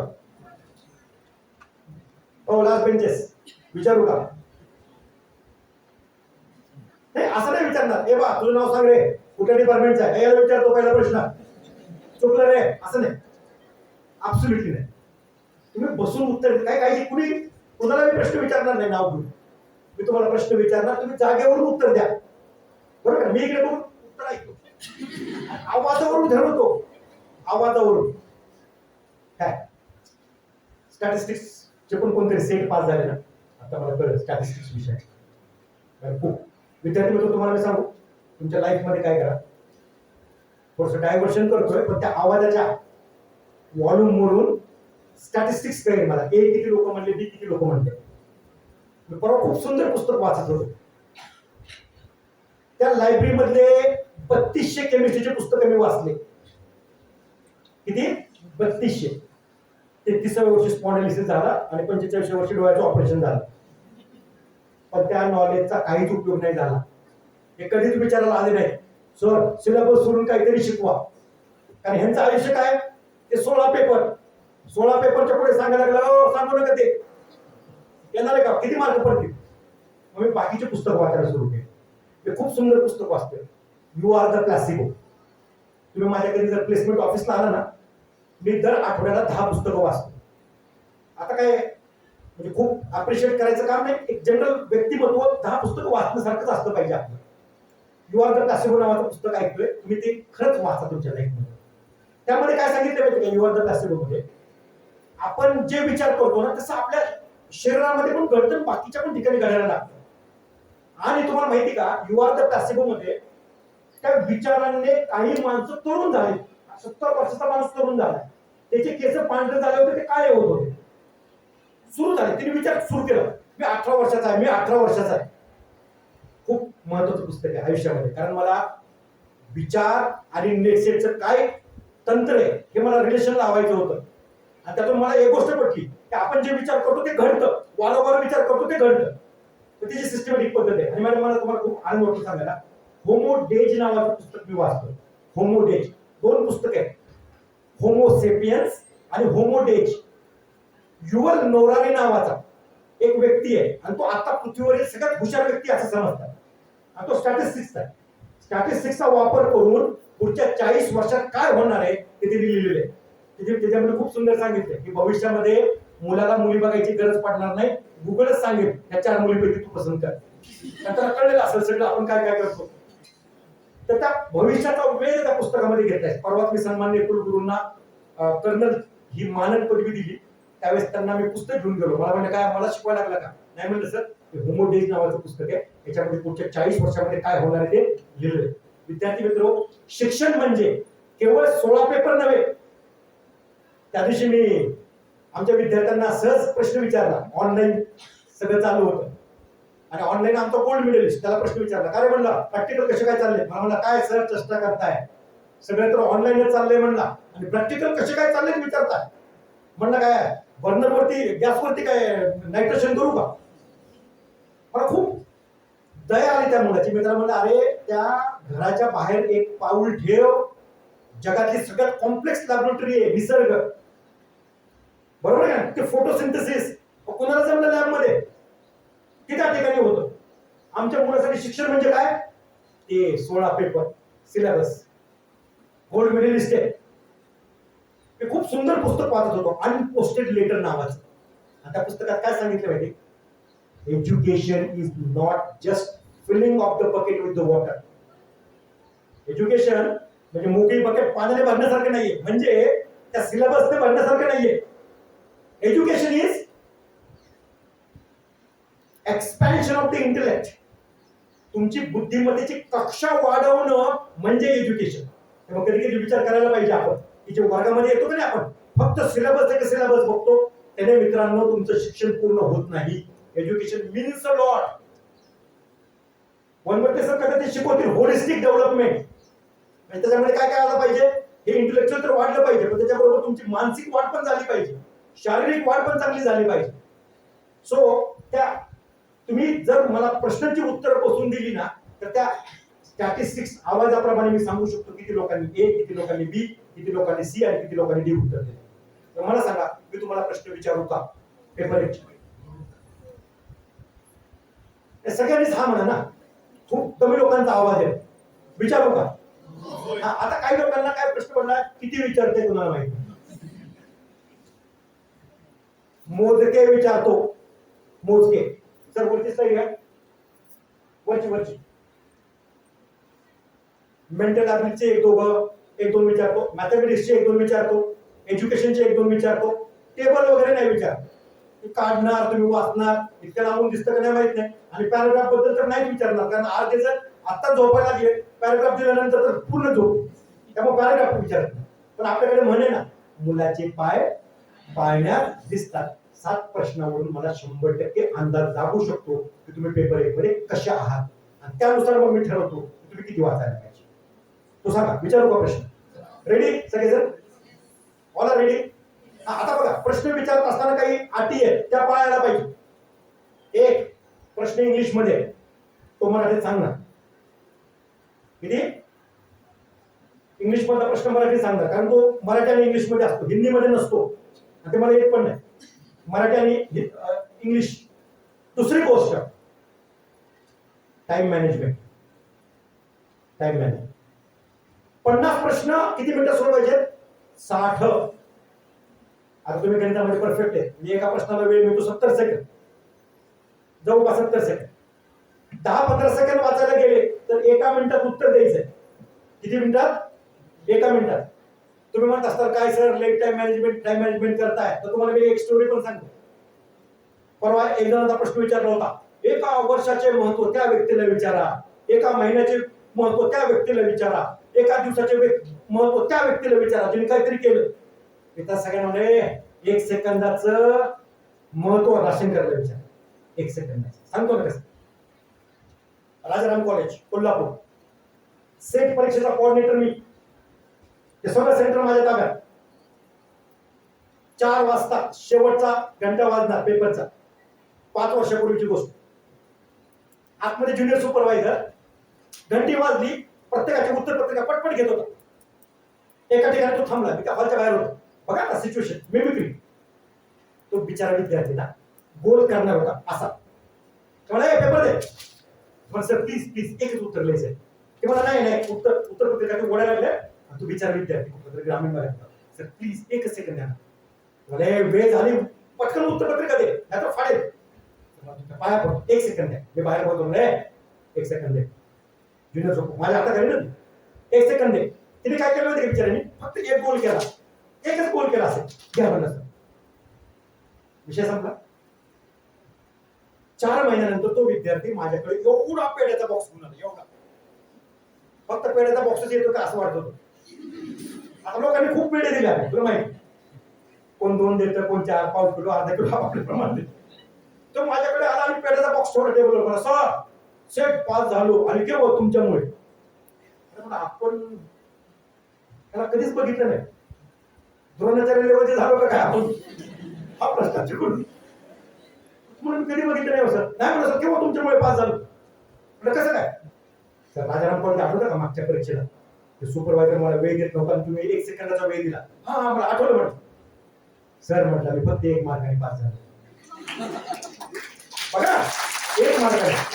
आणि कसं काय तर तुम्ही जो मला 1 सेकंद दिला, त्याच्यावरती मी 1 गोल केला, 2 मार्क मिळाले. तो 1 सेकंद मिळाला नसता तर 1 मार्काने नापास झाला असतो. आणि सर तो आता राजाराम कॉलेजमध्ये प्राध्यापक आहे, आणि दर महिन्याच्या 2 तारखेला मला फोन करतो, सर पगार झाला आणि तुमच्यामुळे झाला. एवढं खूप महत्वाचं.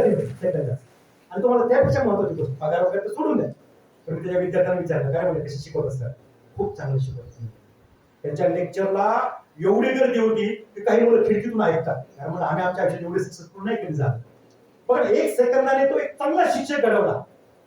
सो उत्तर द्यायचे ते 1 मिनिटामध्ये. काही लोक खूप कॅज्युअल असतो. आपण लाईफ मध्ये इथेच प्रॉब्लेम हो, कॅज्युअल. काय होतं 1 मिनिटात नाही दिलं तर काय फरक पडतो? तो ऍटिट्यूड नाही ठेवत, राईट? एका प्रश्नाचं उत्तर 1 मिनिटामध्ये द्यायचं. बसून उत्तर द्या, ABCD द्या, हात पण करा. पण एकदा दिलेलं उत्तर बदलायचं नाही, कारण आपण पेनने गोल करतो आणि गोल फुटला जात नाही. एकदा दिलेलं उत्तर बदलायचं नाही. तिसरी, आता तुम्ही मित्रमैत्रिणी गप्पा मारून ठरवून उत्तर द्या, पण परीक्षेमध्ये चर्चा करू शकत नाही. So are you ready? सगळेजण रेडी आहे? शेवटचे पण बेंचेस सगळ्यांसाठी प्रश्न आहे. ओके, चला पहिला प्रश्न विचारतो. सगळ्यांनी जागेवर बसून उत्तर द्यायचे. कुठेतरी खूप एक्साइटेड उत्तर देऊ नका. 1 2 1 2 BCD किंवा जागेवर ABCD म्हणा. मला इतका अनुभव आहे ना तुमच्या फक्त आवाजावरून मी सांगतो किती टक्के A म्हणजे किती टक्के B म्हणजे. सुरुवात करूया आपण. पहिला प्रश्न, एका कार्यक्रमाला 10 लोक जमलेले आहेत आणि ह्या 10 लोकांनी एकमेकांशी हस्त आंदोलन केलं तर किती वेळा हस्त आंदोलन होईल? 10 लोक जमले. आम्ही 3 लोक आहेत. मी यांच्याशी, त्यांनी त्यांच्याशी, त्यांनी माझ्याशी. हँड चेकिंग उत्तर आहे A 10 B 9 C 45 D 100. तुमची वेळ सुरू होते आता.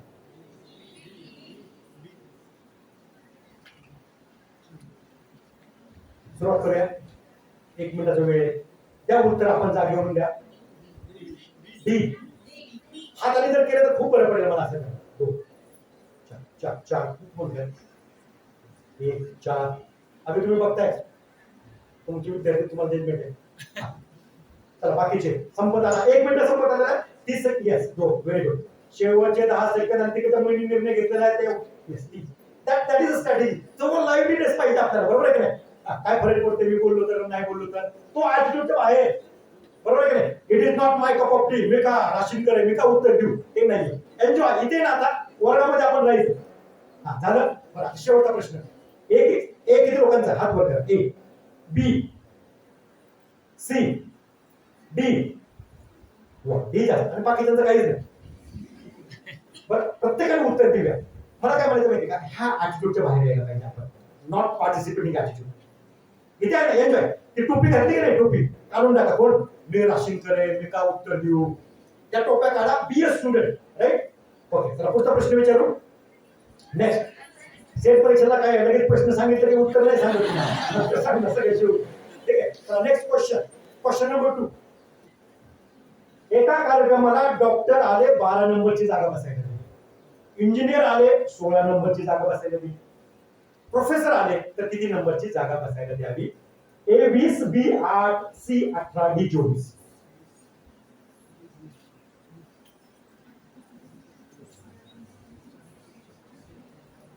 खूप सोपं आहे. Very nice. खूप छान वाटलं मला मॅडम, तुमचं खूप कौतुक करतो. जोरात तुम्ही उत्तर दिलं बेधडकपणे. ते जगात चाललंय. बोलणारा पाहिजे, व्यक्त करणारा माणूस पाहिजे. सी. मी हसतच मान हलवणार आहे, म्हणजे मी माझ्या चेहऱ्यावर जाऊ नका कोण बरोबर आहे कोण चुकीचं. बरोबर. कारण उत्तर मला पण माहित नाही. त्यांचं मला कौतुक का ए म्हणल्या जोरात.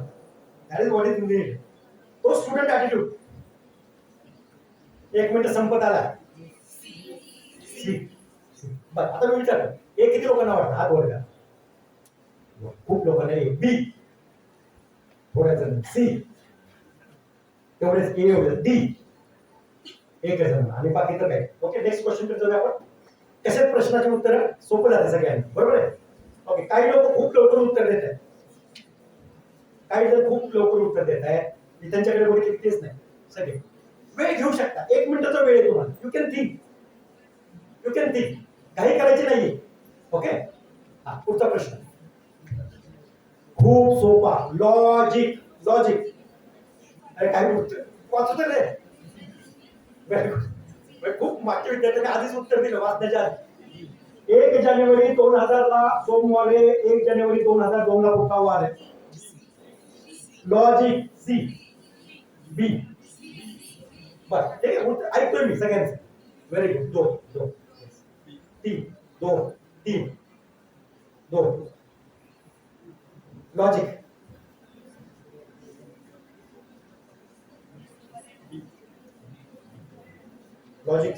खूप लॉजिक आहे. मी का थांबलो तर काय मला आठवत नाही म्हणून 1 मिनिट थांबायचं काम आहे माझं. 1 मिनिट मी थांबणार.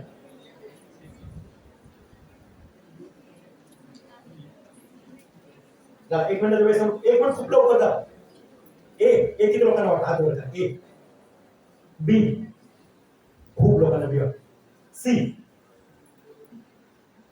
डी. सर आपण बघताय मुळी सर, तुम्ही स्टॅटिस्टिक्स तुम्ही लक्षात ठेवा त्यांचं कसं. चला पुढचा प्रश्नाकडे जाऊया. पुढचा प्रश्न मॅथमॅटिक्सची निगडीत. खूप सोपा. ए नावाचा व्यक्ती एक काम 2 दिवसात करतो. बी नावाचा व्यक्ती तेच काम 4 दिवसात करतो. दोघांनी मिळून काम करायचं ठरवलंय तर ते काम किती दिवसात? उदाहरणार्थ मी एक काम 2 दिवसात करतो, मुळी सर तेच काम 4 दिवसात करतात. दोघं मिळून काम करतात. किती दिवसात काम होईल? ए 3 दिवस, बी 1.45, सी 8/6 आणि डी 1.45. ए 3 दिवसात. ए व्हेरी गुड. मला शेवटच्या विद्यार्थ्यांचं खूप कौतुक करायचंय.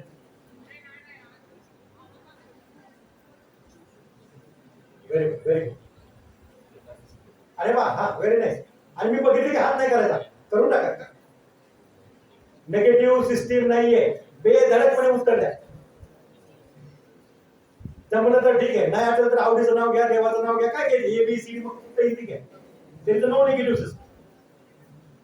एक बघा, एक मिनिट तुम्ही सांगतोय. ए किती लोकांनी? A majority. B C D. Clear? पुढचा प्रश्न जाऊया. खूप सोपा प्रश्न आहे. त्रिकोणाची संख्या ओळखायची. या उत्तर मी फक्त सांगतो. A6 B11 C15 D1.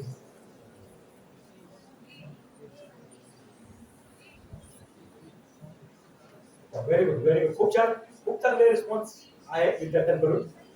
थांबा, काही जण मेजरमेंट करताय. मोबाईल नंबर देतो, आकृतीचा फोटो काढा, 4 वाजता व्हॉट्सअपला मेसेज पाठवा. सर BC आता वेळ आहे, बस एवढं सांगायचं, वेळ आहे. A very good, very nice, very nice. शेवटच्या मुली तिकडच्या काही गेस करा, नाही जमलं तर काही नाही काहीतरी उत्तर देऊया. उत्तर देऊया. हा, 1 मिनिटाचा वेळ संपला. आता सांगतो. ए किती लोकांना? ए बी सी. हो, सी जास्त आहे सर. डी. Very good. थांबा सर. आता एज्युकेशन. आता एज्युकेशन नंबर विषय. मित्रांनो, एज्युकेशन आपण आयुष्यामध्ये सगळ्यात मोठं शिक्षण घेतोय. मास्टर. आता त्याच्या पुढे मग PhD, विद्या वाचस्पती आपण आयुष्यभर शिक्षण घेतोय. पण आता जर तुम्हाला शिक्षणाची व्याख्या विचारली ना, तर तुमच्या सहित मी जरा 90% लोकांना कळणारच नाही शिक्षण म्हणजे काय. एकदा माझी PhD झाली, NJ पवार सर कुलगुरू होते. मी फिरायला निघालो होतो. मला बोलवलं, अशिंकर सर म्हणजे मी पण तुझ्या बरोबर फिरतो. मला म्हणजे नुकतीच तुझी PhD झाली, अभिनंदन. म्हणजे थँक्यू सर. मला सांग म्हणजे तू आयुष्यात सगळ्यात मोठी शिक्षणामध्ये डिग्री घेतली, PhD. मला सांग शिक्षण म्हणजे काय. मग मी सुरुवात केली काय सांगायला. जे सांगेल त्याला नाहीच म्हणायचे. आणि मला म्हणजे मुलगा दुसऱ्या दिवशी सीमा एवढे मॅडमकडे जा आणि एज्युकेशन म्हणजे काय ते समजून. आणि त्यांच्याकडे गेलो तुम्ही वेगळीच व्याख्या सांगितली. एज्युकेशन आपण आयुष्यभर घेतो, पण त्याचं टेक्निकल नॉलेज आपल्याला नाहीये. आणि म्हणून काय होतं, एज्युकेशनचे प्रश्न एकतर आपल्याला कळतच नाही का, त्यांची शब्द वगैरे खूप वेगळे. संप्रेषण त्यांनाच माहिती संप्रेषण म्हणजे. सो एकतर प्रश्नच कळत नाही एज्युकेशनचा. मराठीत वाचा, इंग्लिश मध्ये वाचा. आणि कळलं तर ऑप्शन एवढे सामने असतात, योग्य उत्तर कळत नाही. बघा बरं, तो अनुभव येतो का? ते बघा. तर पुढचा प्रश्न. महाविद्यालयीन शिक्षकाची तुलना कुणाबरोबर करता येईल? ए कुंभार, बी शिल्पकार, सी शिंपी, डी सुईण. इंग्लिश आणि मी मराठी ट्रान्सलेशन. महाविद्यालयीन शिक्षकाची तुलना कुणाबरोबर करता? कुंभार का शिल्पकार? Very good, very good. खूप छान. खूप आनंद वाटतो की ऍक्टिव्हली इन्व्हॉल्वमेंट आहे तुमच्या सगळ्यांची. मागच्या विद्यार्थी तर सगळ्यात जास्त ऍक्टिव्ह नाही देत आहे सगळे. तुम्ही बघत नाही, मला म्हणतो. Very good.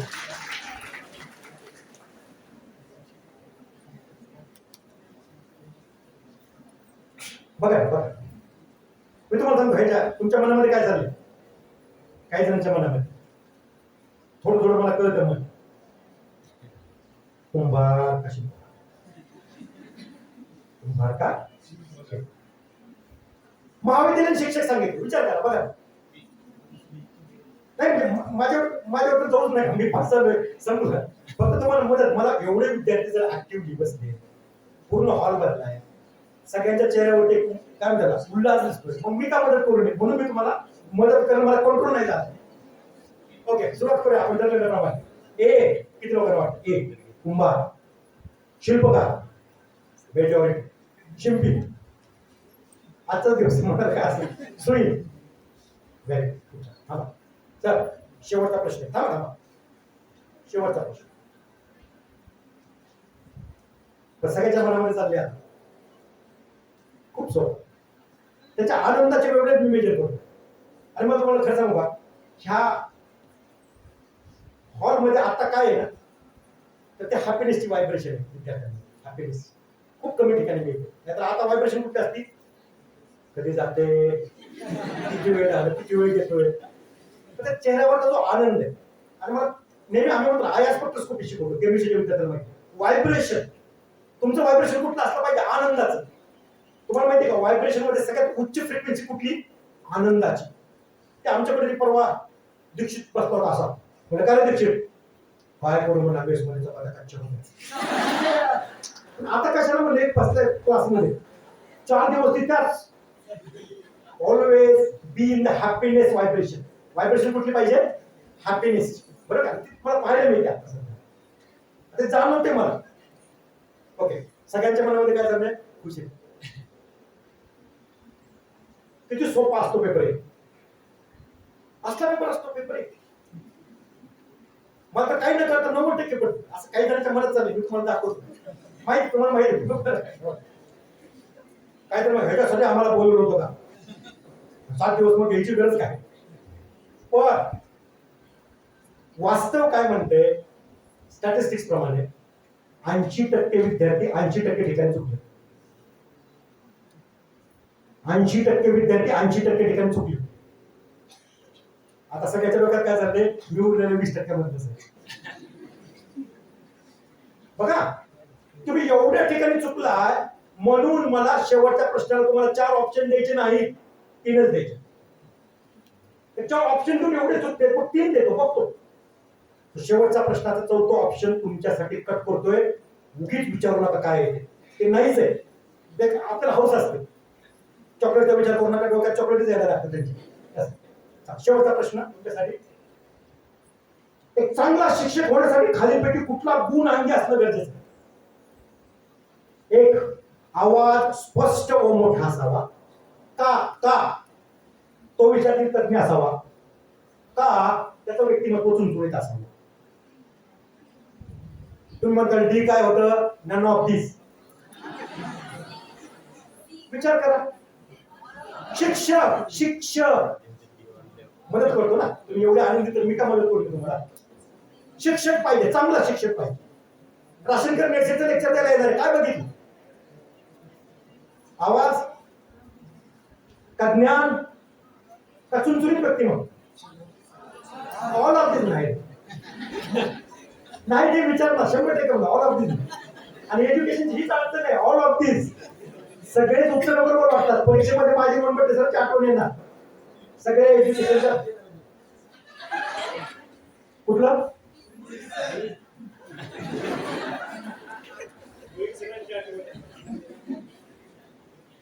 एक टाळ्या होऊन जाऊ दे मुळीक सरांच्या.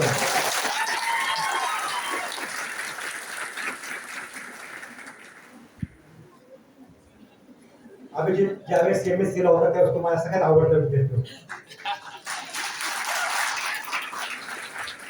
आणि एका शिक्षकाची सक्सेस कशा होती ते परवा एकदा म्हणला, आम्ही मोठी गाडी घेतली, ते परवा म्हणणार आयफोन घेतला. मी म्हणा आमचा अभिजित. शेवटी एक शिक्षक काय दाखवू शकतो, तर आपले विद्यार्थी ज्यावेळेस खूप मोठ्या चांगल्या प्रकारे काम करतात त्याच्यापेक्षा शिक्षकाची मोठी प्रॉपर्टी काही असू शकत नाही. I am very happy. त्याला मी शिकवले, त्याचा मला खूप सार्थ अभिमान आहे खऱ्या अर्थाने.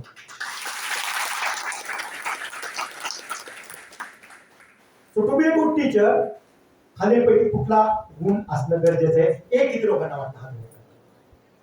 बी, सी आणि बाकीच्या लोकांना काय आहे, डी दिला. आता बघूया आपण, बघा तर 7 प्रश्न. 85% विद्यार्थी 80% ठिकाणी चुकले. किती, 85% विद्यार्थी 80% चुकले. का चुकला ते बघूया आपण. सांगतो उत्तर, सांगतो सांगा की लवकर सांग. का चुकलं ते तर सांगतो ना. सगळ्यात पहिलं का चुकले विद्यार्थी, नीट बघा. हे इंट्रोस्पेक्शन खूप महत्वाचं. इंट्रोस्पेक्ट, आत्मचिंतन करा. का चुकला, तर यांना क्लुप्त्या माहिती नव्हत्या. क्लुप्ती तर वाना दांडेकर सर नाही येतात, त्यांचे ते 7 स्कॉलरशिपचे पुस्तक होते. एकदा त्यांच्याबरोबर पुण्याला गेलो होतो लेक्चर घ्यायला. मग माझं लेक्चर दांडेकर सर खाली बसले होते आणि माझ्यानंतर दांडेकर सरांचं लेक्चर. माझं लेक्चर ऐकल्यानंतर दांडेकर सरांना काय वाटलं काय की मध्येच उठून म्हणले, राशीनकरने जे प्रश्न विचारले ते सोडवण्यासाठी क्लुप्ती लागते आणि ते येत नसेल तर राशीनकर सोडा, केमिस्ट्री मधला नोबेल प्राइज विनर आणला तरी त्याला येणार नाही. आणि मी त्यांच्या मताशी सहमत आहे. क्लुप्ती असते, फॉर्म्युला असतो, ट्रिक असते. माहित असेल तर येतं, नाहीतर नाही. बऱ्यापैकी तुम्हाला त्या क्लुप्त्या माहिती नव्हत्या. दुसरं, मी पण चुकत होतो. सोपा आहे, खूप सोपा प्रश्न आहे, खूप सोपा आहे. आणि मग ते आधीच स्लाइड यायच्या अगोदरच उत्तर देत होते. बरोबर आहे, इम्पॅक्ट पडतो काय. पुढचा प्रश्न खूप अवघड आहे, काळजीपूर्वक बघा.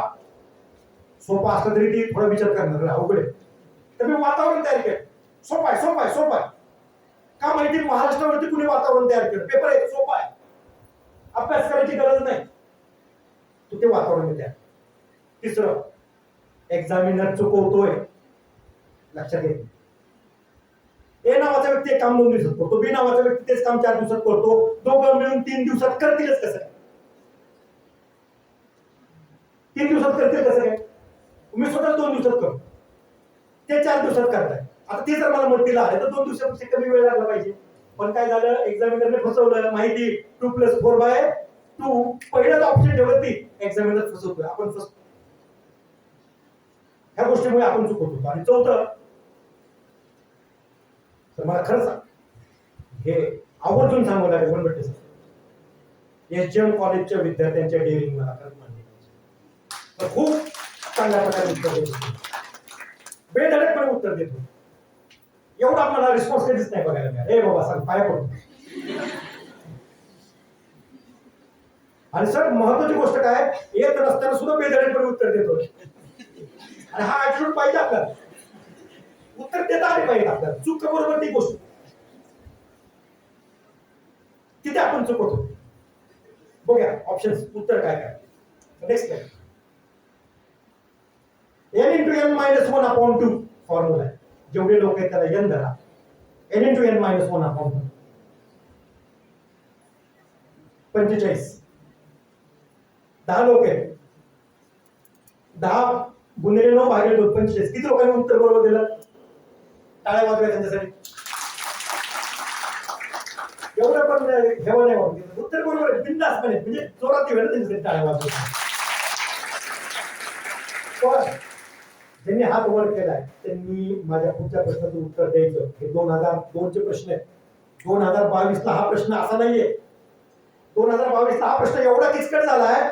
प्रश्न असा आहे, म्हणजे सोलापूरला विचारला परवा, युनायटेड नेशन मधील सदस्य देशांच्या राष्ट्राध्यक्षांनी एकमेकांशी हस्तांदोलन केलं तर किती वेळा हस्तांदोलन होईल? प्रश्न अवघड झाला ना वेळेनुसार.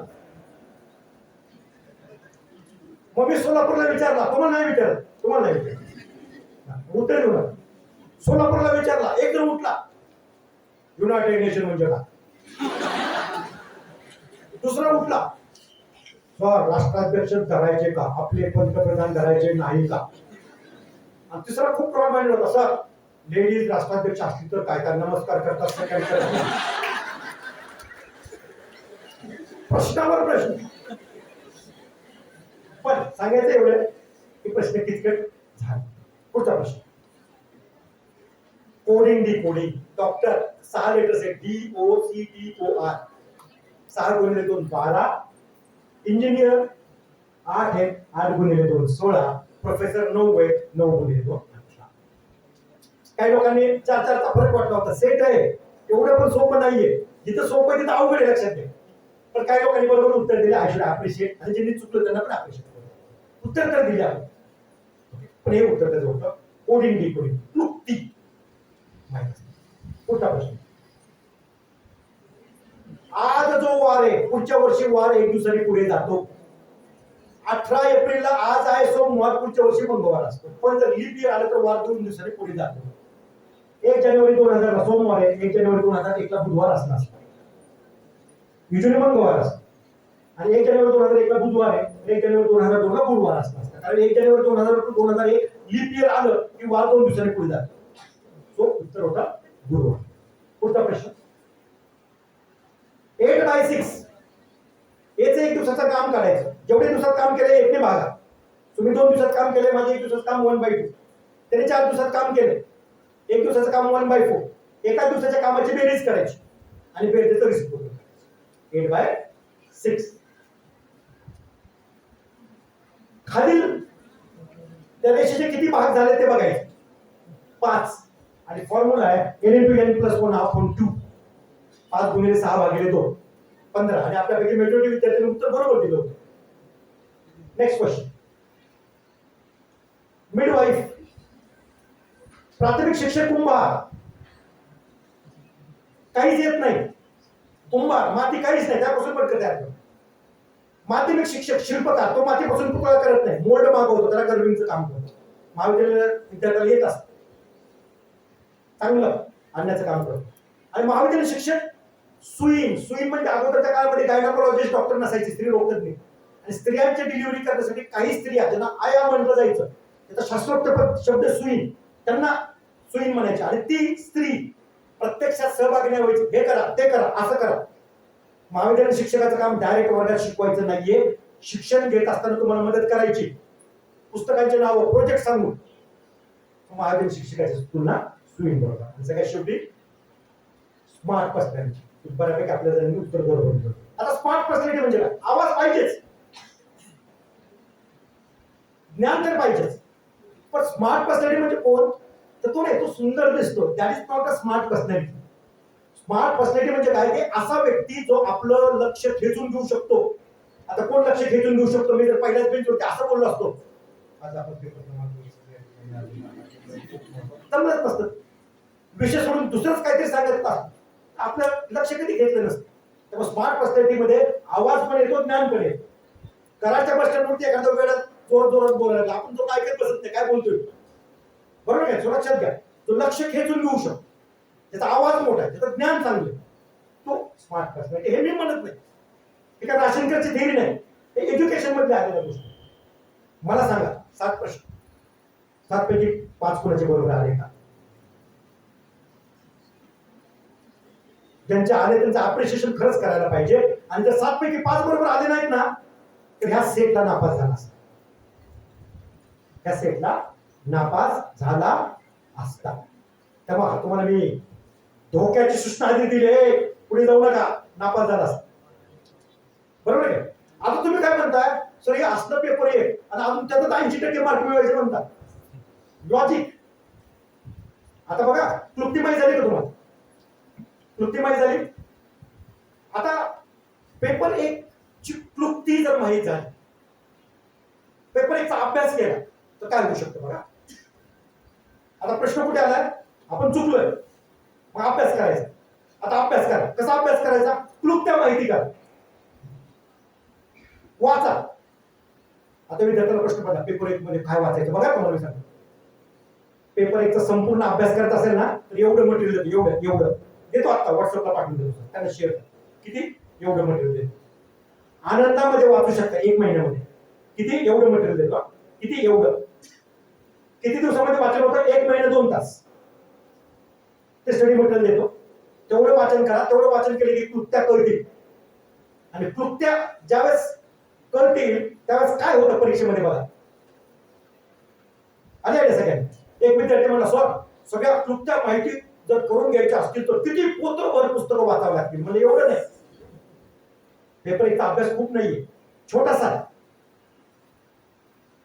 तो केला पाहिजे. आता क्लुप्त्या माहिती झालं तर काय होतं? तर मागची स्लाइड, मागची एकदम मागे आणि ती जाऊ खूप जावा मागे. पुढे नेक्स्ट. आता क्लुप्त्या माहित असेल तर काय होतं बघा. आता तुम्ही प्रश्नाची उत्तर द्यायचे ना, सुरुवात करूया आपण पटकन.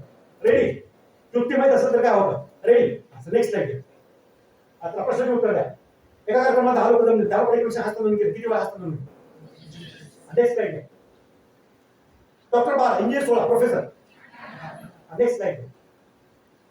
1 जानेवारी 2016 असेल. Next slide. हे नावाच्या व्यक्ती काम करून 4 होत असते. दोघांनी मिळून काम करतो, दुसरं काम पूर्ण होतं.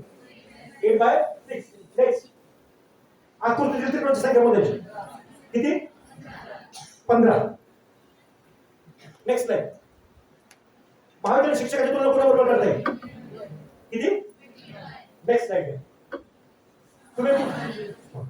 तुम्ही तसं काय चाललंय बावळटपणा. आता तुम्ही हे प्रश्न विचारले प्रत्येक विचारता ही काय चिटिंग. विद्यार्थी मित्र ज्यावेळेस कृती करता नॉलेज ते मिळतं त्यावेळेस एवढं सोपं होतं पेपर क्रमांक 1 मध्ये प्रश्न सोडवणं. एवढं सोपं होतं. किती वाचायचं एवढं किती एवढं मार्क किती पडतील 80. आले आहे सगळ्यांना. तरी पण आमच्या केमिस्ट्रीचे दोघा तिघांना ते आम्ही केमिस्ट्रीच करणार विषयातच जास्त स्कोर करणार आहे सांगतो. एवढे केमिस्ट्रीचे पुस्तक होते एवढे एवढे एवढं वाचा. तर एवढं वाचल्यानंतर 2 मार्काची सुद्धा गॅरंटी देता येत नाही. आणि एवढं वाचल्यावर किती मार्काची गॅरंटी 80. कारण ह्यातलं येणार आहे तुम्हाला. आणि तो पेपर एक्झामिनर कसा म्हणतो अरे हे जिओग्राफीचे हे केमिस्ट्रीचे हे फिजिक्सचे. सोपं विचार सोपं विचार. केमिस्ट्री चाललं की काय करतो ये दाखव ऍटिट्यूड मध्ये फरक पडतो. तेव्हा पेपरचे प्रश्न सोपे विचार खूप इझिली मार्क्स स्कोर करू शकतो. आणि विषयामध्ये खूप स्कोर करता येत नाही. आम्ही थकलो एका विशिष्ट लेवल 50-55% वर खूप अवघड पडतं. आणि म्हणून सेट पास व्हायचं असेल तर पेपर 1 पासून सुरुवात करायला पाहिजे विषयापासून नाही. पडतं सगळ्यांना. So that is the most important. तो क्लिअर आहे सगळ्यांना. पेपर 1 बद्दल पडतं का सगळ्यांना. अजून नाही पडत सर प्रश्न. आता काय करायचं बघा काय करायचं. त्यांना मी टाइम टेबल पण देतो. काय करायचं 60 दिवस 2 तास 60 दिवस 2 तास कसं करायचं सर. नेक्स्ट जाऊ दे भरपूर लाभ. हा ठीक आहे. हे सगळे पुस्तक तुम्हाला वाचायचे. हे पुस्तक आता हे पुस्तक वगैरे हे सगळे तुम्हाला पाठवून देणार आहे पुस्तक. मी तुम्हाला काय करतो बघा मी तुम्हाला 4 पुस्तकं पाठवतो. 4 पुस्तक. पण सगळ्यात सुंदर पुस्तक कुठे बघा ते स्पर्धा परीक्षा बुद्धिमत्ता कसोटी बुद्धिमापन कसोटी वानादार मित्रांचं खूप छान पुस्तक आहे.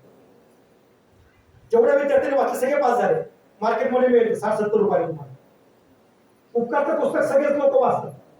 नारायण चंडोगर सगळ्यात ट्रेंडिंग पुस्तक आहे आता पेपर 1चं सगळ्या भारतामध्ये. उपकारचं पुस्तक बऱ्यापैकी एक्झामिनर तेच घेतात कारण दुसरं अवेलेबल नाही. सो असे पुस्तकं घ्यायचे. पण हे सोडून द्या मी तुम्हाला पुस्तकं पाठवतो 4.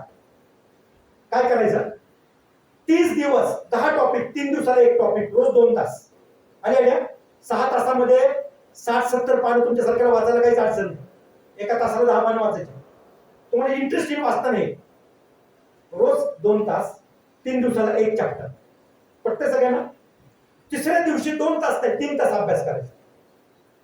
तिसऱ्या दिवशी 1 तास जास्त घेताय ना त्याच्यामध्ये 100 MCQ त्या टॉपिक वरचे करायचे. पडतंय. तो पहिला दिवस दुसरा दिवस तिसरा दिवस 2-2 तास अभ्यास आणि तिसऱ्या दिवशी 100 MCQ. चौथा पाचवा सहावा दुसरा टॉपिक 6व्या दिवशी 1 तास जास्त 100 MCQ. 30 दिवसात 100 10च्या 10 टॉपिक झाले. क्लिअर. पुढचा घ्या स्लाइड. Next slide. आणि एकदा का हे टॉपिक झाले 30 दिवसामध्ये की त्याच्यानंतर 31 ते 60 पुढचा 1 महिना रोज 2 तास जुन्या प्रश्नपत्रिका सोडवायच्या. कुठल्या UGC net Maharashtra set Gujarat slate Karnataka slate या सगळ्या प्रश्नपत्रिका मी तुम्हाला पाठवून देतो. रोज 2 धड्या लिहून सोडवायच्या. पहिल्या दिवशी 50 पैकी 30 जमतात. दुसऱ्या दिवशी 50 पैकी 32. तिसऱ्या दिवशी 50 पैकी 40. आणि 3व्या दिवशी ज्यावेळेस तुम्ही जाता त्यावेळेस 50 पैकी 50 प्रश्न सुटतात. प्रॅक्टिस होते. वेळेचं नियोजन येतं. आणि शेवटच्या दिवशी 30 दिवसामध्ये तुम्ही 60 प्रश्नपत्रिका सोडवलेल्या असतात. 60 गुणिले 50 3000 प्रश्न तुम्ही सोडवलेले असतात. आणि महाराष्ट्रात नाही भारतात तुम्हाला 3000 प्रश्न सोडवलेले कुणी दिसणार नाही. तुम्ही एकटेच असता. तुम्हाला 100% सक्सेस मिळेल. दॅट इज हाऊ ते तुम्हाला अभ्यास करा. Is it clear. पेपर 1. आणि एवढं केल्यानंतर 80% पेक्षा जास्त मार्क्स तुम्हाला 100% मिळतीलच. आणि एवढं केल्यानंतर विषयामध्ये 100 प्रश्न असतात. पासिंगला किती मार्क पाहिजे 40%. म्हणजे किती MCQ आले पाहिजे 25 MCQ.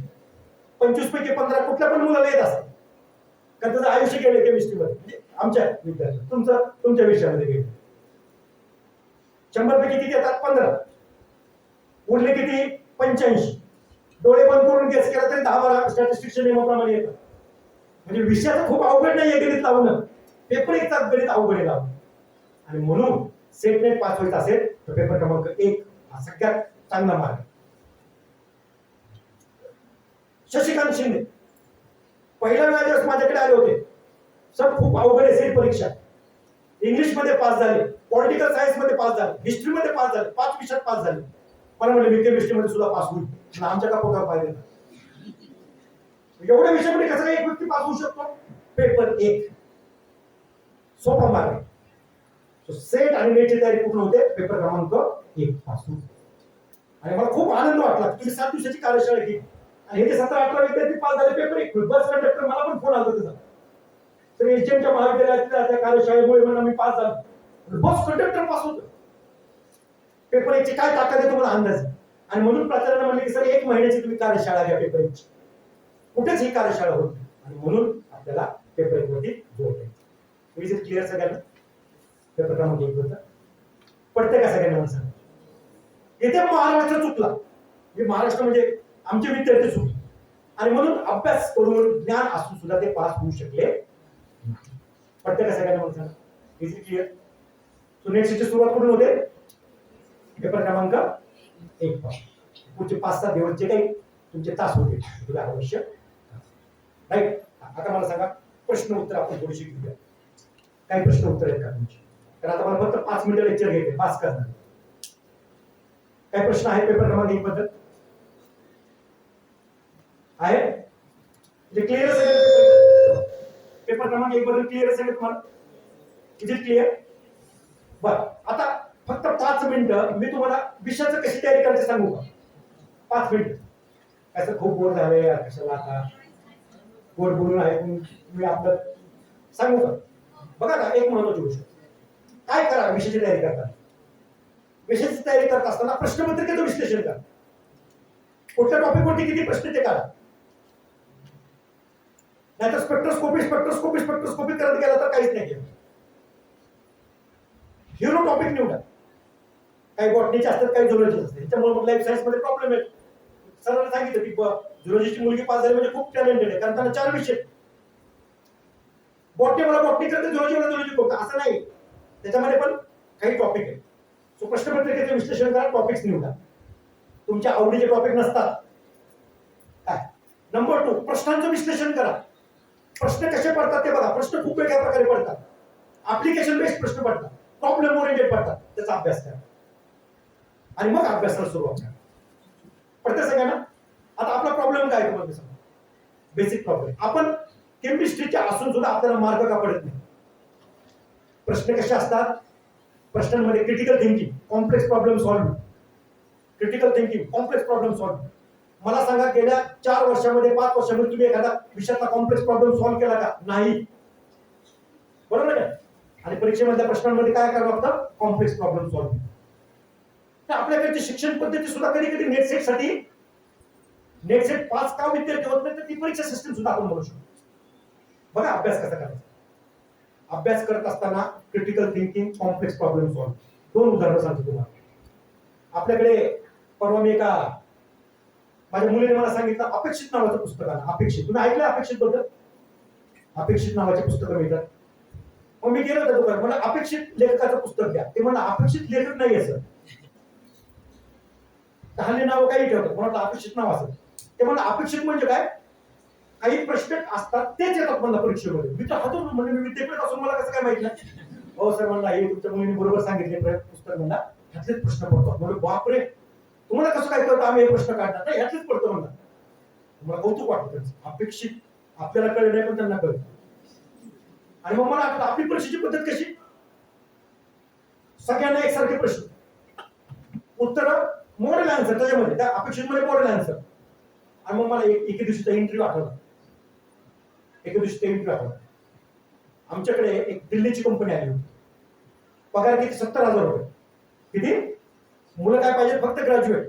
100-125 मुलं तयार आली दुसऱ्या दिवशी. मग ते दिल्लीच्या मॅडम आल्या होत्या, मला म्हणतात राशिंगा आम्ही एकच प्रश्न, एक सारखे प्रश्न सगळ्यांना विचारणार आहे, त्यामुळे ते काही इंटरव्ह्यू कसे असतात, स्ट्रक्चर्ड इंटरव्ह्यू माहिती का तुम्हाला, सगळ्यांना एकच सारखे प्रश्न विचारतात. आजकाल तर लंच इंटरव्ह्यू असतो, ज्या वेळेला बोलवायचा इंटरव्ह्यू घ्यायचा, कसा जेवतो जेवून ठरवायचं.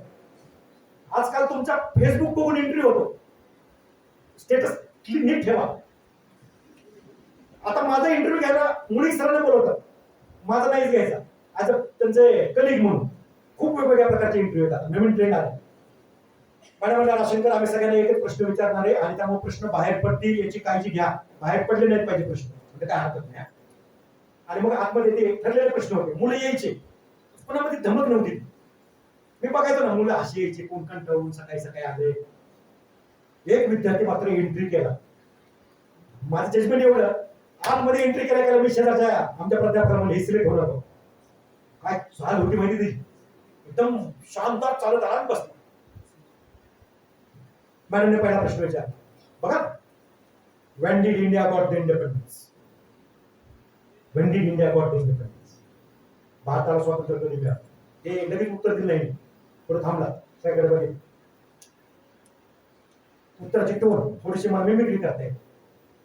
In the midnight of 15th August 1947, when the whole nation was asleep, the incident occurred.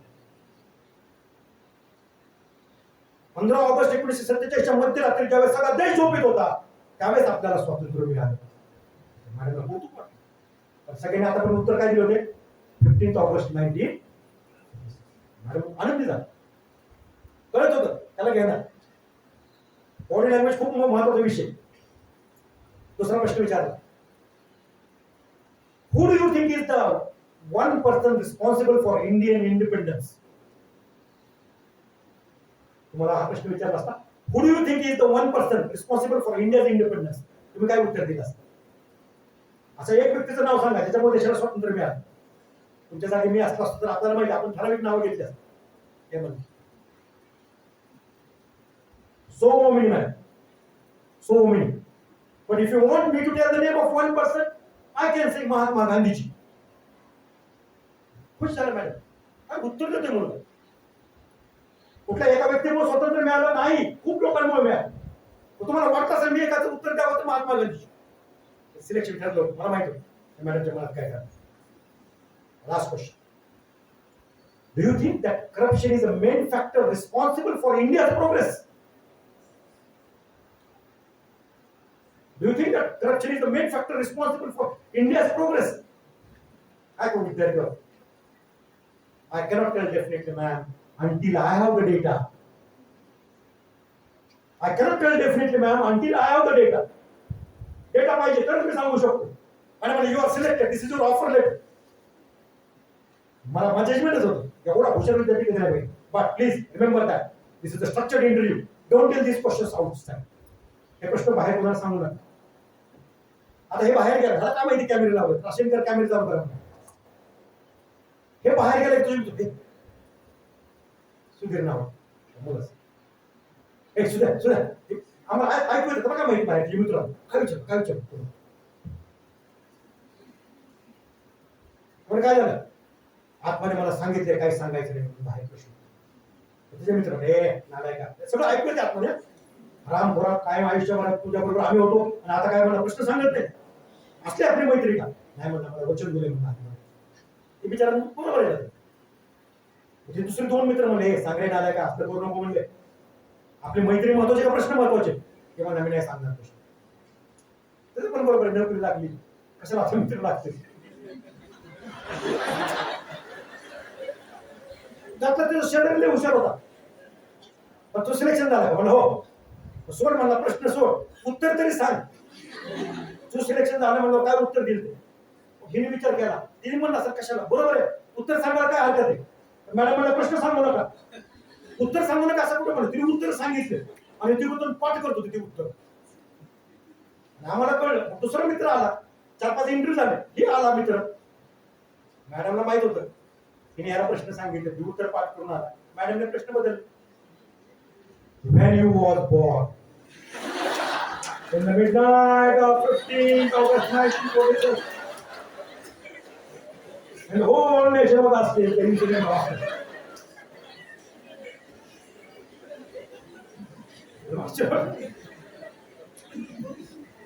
दूसरा प्रश्न है what is the name of your father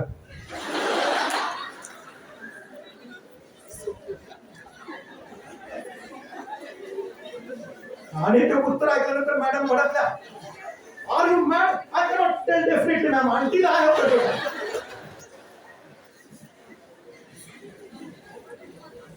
मग ही आपली परिस्थिती पद्धत एकसारखे प्रश्न एकसारखे उत्तर आणि याच्यामध्ये कुठे प्रॉब्लेम आला critical thinking complex problem solving हे विसरून गेलो आपण तेव्हा मला ते त्याच्यावरून वाटत अशी तयारी नाही करायची दुसरी गोष्ट शेवटचा एक मिनिट हा प्रश्न तुम्हाला विचारतो बघा तुम्ही उत्तर देऊ शकता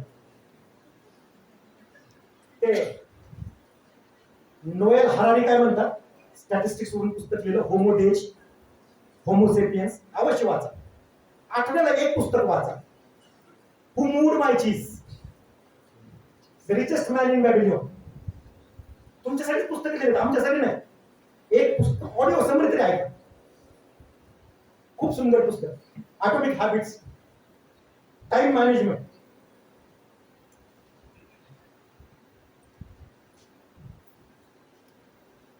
can you relate non obvious खूप महत्वाचं can you relate non obvious केमिस्ट्रीची नेट अशी नाहीये एवढी सोपी नाहीये लाईफ सायन्सची नाहीये जॉग्राफीची नाहीये इंग्लिशची नाहीये complex problem solving joining the dots आता प्रश्न विचारतो बघा प्रश्न काय तुम्हाला कसे प्रश्न असतात परीक्षेत पण मी आता केमिस्ट्रीचं विचारलं तर बाकीचे लोक म्हणणार काय आम्हाला काय कन्सिडर करत नाही आणि बॉटनी जोडे तर येत नाही आपल्याला जनरल प्रश्न विचारतो बघा जपानमध्ये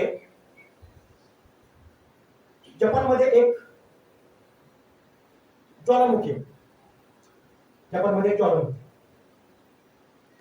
त्या ज्वालामुखीचा जर उद्रेक झाला बघा त्या ज्वालामुखीचा जर उद्रेक झाला तर फ्रान्स मधल्या अत्तराच्या किमती कमी होतात फ्रान्स मधल्या अत्तराच्या किमती कमी होतात बघा क्वेश्चन काय आहे तुम्हाला when the volcano in the Fiji erupts when the volcano in the Fiji erupts the perfumery prices in the France go down हा पहिला प्रश्न काय जपान मधल्या फिजी नावाच्या टेकडीवरचा ज्यावेळेस ज्वालामुखीचा उद्रेक होतो त्यावेळेस फ्रान्स मधल्या अत्तराच्या किमती कमी होतात आता तुम्हीच उत्तर द्यायचं तुम्ही विचार तरी करा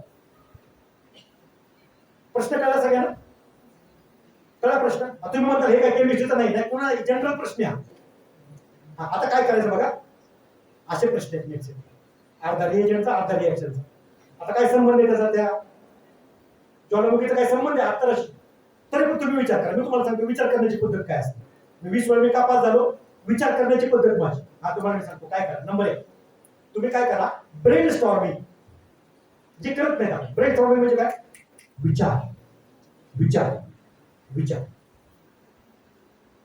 करा ब्रेन स्टॉर्मिंग चला उत्तर द्या बरं सांगा आणि बेस्ट उत्तराला आपण खूप छानसं पुस्तक देऊ जागेवर उत्तर द्या का हो नेट सेटले प्रश्न असे that is what I want to tell अरे कुठे जपान मधला वोल्कॅनो कुठे ती फ्रान्स आणि अत्तरचा काय संबंध आहे असे प्रश्न आहेत नेट सेट मग तेवढ्या लेवलला जावं लागेल आता आपण कुठल्या लेवलला आहे when did India got the independence तुम्हाला माहिती आहे ठरलेले प्रश्न ठरलेले उत्तर जायचं कुठे ह्या लेवलला सांगा आहे उत्तर कुणाला येतं हा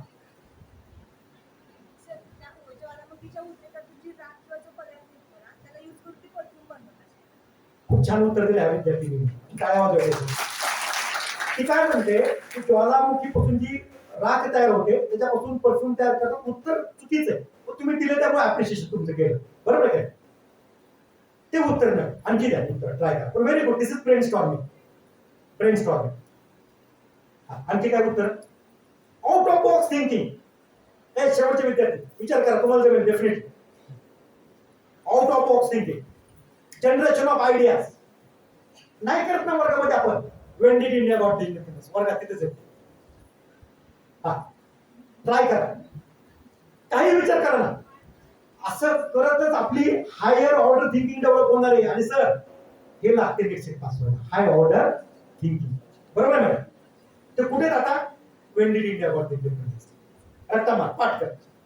chemistry history of carbon, chemistry history of carbon, chemistry history of carbon. Yes, सांगा मला. असे हा यस. ट्रान्सपोर्ट सिस्टम लॉक झाली. Very good. दुसरं पण तिनेच रिझनिंग केलं, ते पण उत्तर नाहीये बरोबर. That is a brain storming. मोठे शोध असे लागतात छडी घेऊन, हे उत्तर दे. नाही दिला की छडी बसते. सर देतो देतो, थांबा. यस. कसा प्रश्न आहे सर? काय प्रश्न आहे सर? मध्ये का कुठला जपानचा? कुठल्या? आता जाऊ बघा काय आहे. ज्यावेळेस फिजी काउंटर देतो तुम्हाला शेवट लास्ट कसा सांगू, ज्यावेळेस तो वोल्कॅनो इरप्ट होतो त्यावेळेस त्याची राख उडत उडत आफ्रिकन देशावरती येते.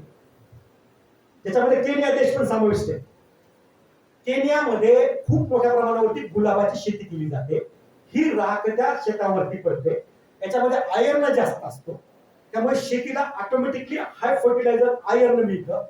त्यामुळे गुलाबाची जे शेती आहे ती मोठ्या प्रमाणामध्ये येते. गुलाबाचं उत्पादन जास्त होतं. आणि हे गुलाब कुठे वापरतात? फ्रान्सला पाठवतात. आणि ते गुलाब काय वापरतात?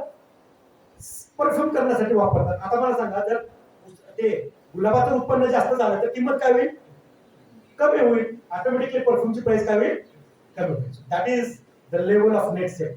विचार इतके किचकट प्रश्न. High order thinking, high order thinking, critical thinking, complex problem solve, out of box thinking, एवढ्या गोष्टी विषयातलं अभ्यास करायला. And the best way is practice practice practice. आणि साधी नाही, कॉम्प्लिकेटेड प्रॉब्लेम. तुम्हाला वाटतं एवढं आपल्याला अभ्यास करत असताना गरजेचं हे गोष्टी तुम्ही लक्षात ठेवता. आणि खूप उच्च लेवलचा अभ्यास लागतो आपल्या विषयातला. काही उदाहरणं मी तुम्हाला दिली. आय एम शुअर तुम्ही सगळेजण याप्रमाणे तयार करतात. तर वेळ झालेला आहे. आपण सगळ्यांनी मला या ठिकाणी संधी दिली म्हणून सर मी आपले आभार मानतो. महाविद्यालयाचे आभार मानतो, सगळ्या कमिटीचे आभार मानतो, अभिजित तुझे देखील आभार मानतो, सर्व शिक्षकांचे, सर्व विद्यार्थ्यांचे आभार मानतो. मला खूप आनंद होतोय की आपल्याला मी हे लेक्चर दिलं, कारण ज्या आपण उल्हासाने बसला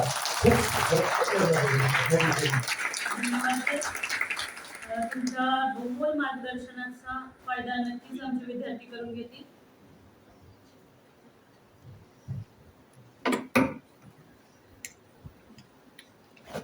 यानंतर या कार्यक्रमानिमित्त आभार व्यक्त करण्यासाठी येत आहेत प्राध्यापक डॉक्टर सुनील जाधव सर.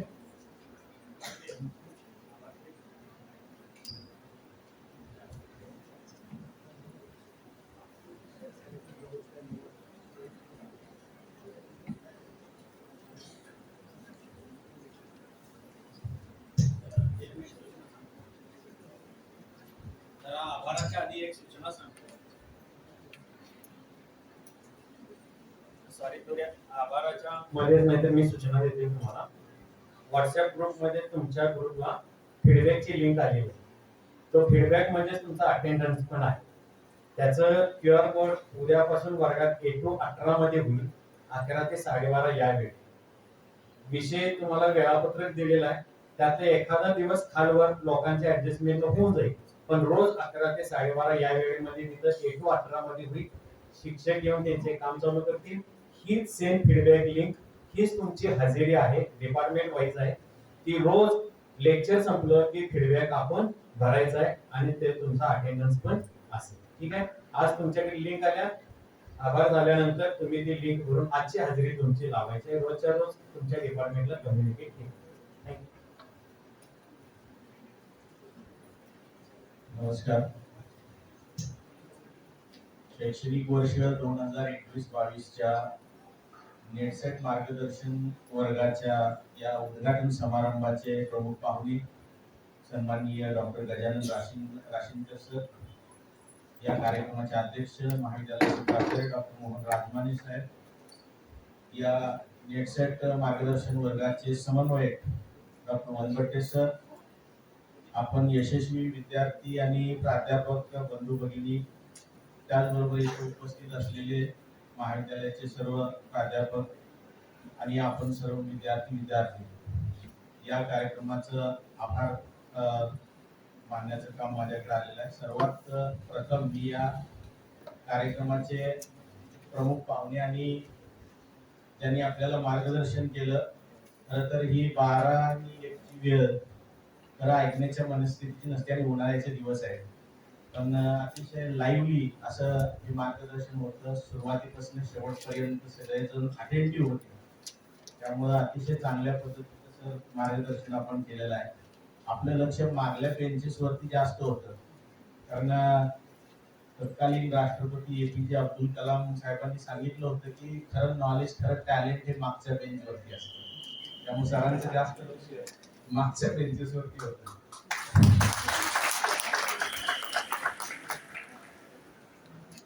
तसं अतिशय चांगल्या पद्धतीने आपण मार्गदर्शन केलं आणि आमची मुलं निश्चित ते फॉलो करतील असा विश्वास तुम्हाला देतो. येऊन आपण आपला वेळ इथं दिला आणि मार्गदर्शन केलं त्याबद्दल आपल्या महाविद्यालयाच्या वतीनं मनपूर्वक आभार. त्याचबरोबर या महाविद्यालयाचे प्राचार्य ज्यांनी अध्यक्षपद भूषवलं आणि आम्हाला अशा प्रकारचे कार्यक्रम करण्यासाठी सतत त्यांची प्रेरणा असते, त्यांनी अध्यक्षपद भूषवलं त्याबद्दल महाविद्यालयाचे प्राचार्य डॉक्टर मोहन राजमाने साहेबांचं मी या ठिकाणी मनपूर्वक आभार मानतो. ही सगळी कार्यशाळा अतिशय यशस्वीपणे सुरुवात केलेली आहे, फार चांगल्याच पद्धतीने पडणार आहे. या कार्यशाळेचे समन्वयक वनबट्टे सरांचेही मनपूर्वक आभार मानतो. ज्या विद्यार्थ्यांनी या गेल्याच्या ऑनलाईन झालेल्या सेशन्स मधनं जे नॉलेज मिळवलं आणि यशस्वी झाले ते सर्व विद्यार्थी, आमचे प्राध्यापक मित्र, त्यांचेही मनपूर्वक आभार. सर्व प्राध्यापक बंधू भगिनी तो उपस्थित राहिले त्यांचाही मी आभार मानतो. आणि सगळ्यात महत्वाचं तुम्ही विद्यार्थी ज्यांच्याशिवाय हा कार्यक्रम शक्य नाही, तुमचं सगळ्यांचं मनपूर्वक आभार.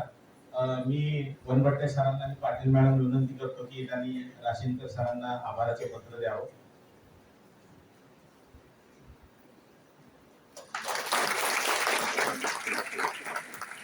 आणि यानंतर हा कार्यक्रम इथं थांबला. वनबट्टे सरांनी सांगितलं तसं त्या पद्धतीने ती लिंक करा सर्वांनी. धन्यवाद सर.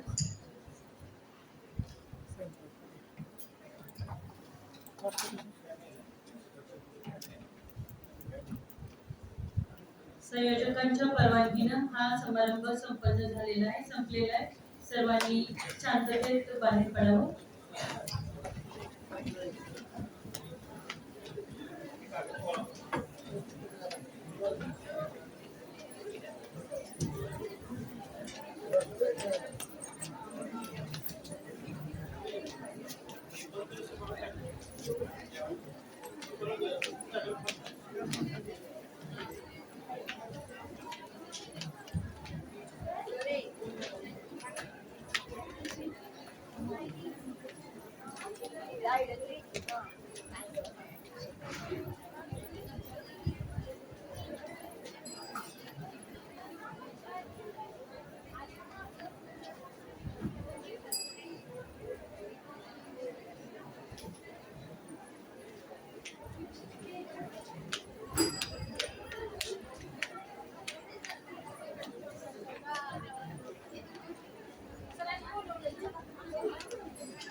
तिथे नेट सेटचं फोल्डर आहे त्याच्यामध्ये घाल.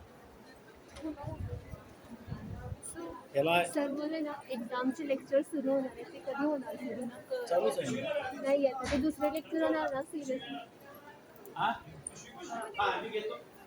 सिरियसली एक्झाम द्यायची असते तर मला एक्झाम द्यायची आहे तर मग ते कसं कसं करताय मला काहीच माहित नाही नेट सेटचं माहिती आज जेवढं सांगितलं तेवढंच माहिती तू अटेंड कर हे सगळं सगळे 10 दिवस आहे टाइम टेबल टाकले सर मला feedback पण नाही ह्याच्यावरच आहे काय आहे का? डेस्कटॉपलाच आहे सेट नेट आहे तिथं त्याच्यात भर त्याच्यात भर सर आम्हाला फीडबॅक फॉर्म नाही आलेला ग्रुपवर टाकलेलं आहे नाही आलेले वय आहे की ग्रुपमध्ये आलेला आहे बाहेर घेतलं सर तुमचा ग्रुप नव्हे हो. सब्जेक्टचा ग्रुप नव्हे नेट सेटचा ग्रुप मग त्याला आम्हाला तुम्ही ऍड नाही झाला नाही कुठला विषय तुमचा सायकोलॉजी सायकोलॉजीच्या सरांच्याकडे तो ग्रुप गेलेला आहे नसलं तर तुम्ही मला कोणतर माझा नंबर काढून घ्या त्याच्यावरून पाठवून द्या मी तुम्हाला ते ग्रुप जॉईन व्हायचं लिंक देतो फीडबॅक देतो चालेल सगळं नंबर द्या तुमचा मग 942233 सर 22233245 मला आता बेस चष्मा घालायला असं दे तू बघ ना 9422333245 सिम्पल वन बट्टीस स्पेलिंग पाठ करायला झालं अनु मला एक दोन कॉम्प्युटरच्या मुली तुमच्या यातलं कुणाला वेळ आहे त्याला कारण हे व्हिडिओ जे आहेत ना ते जरा पॉज कर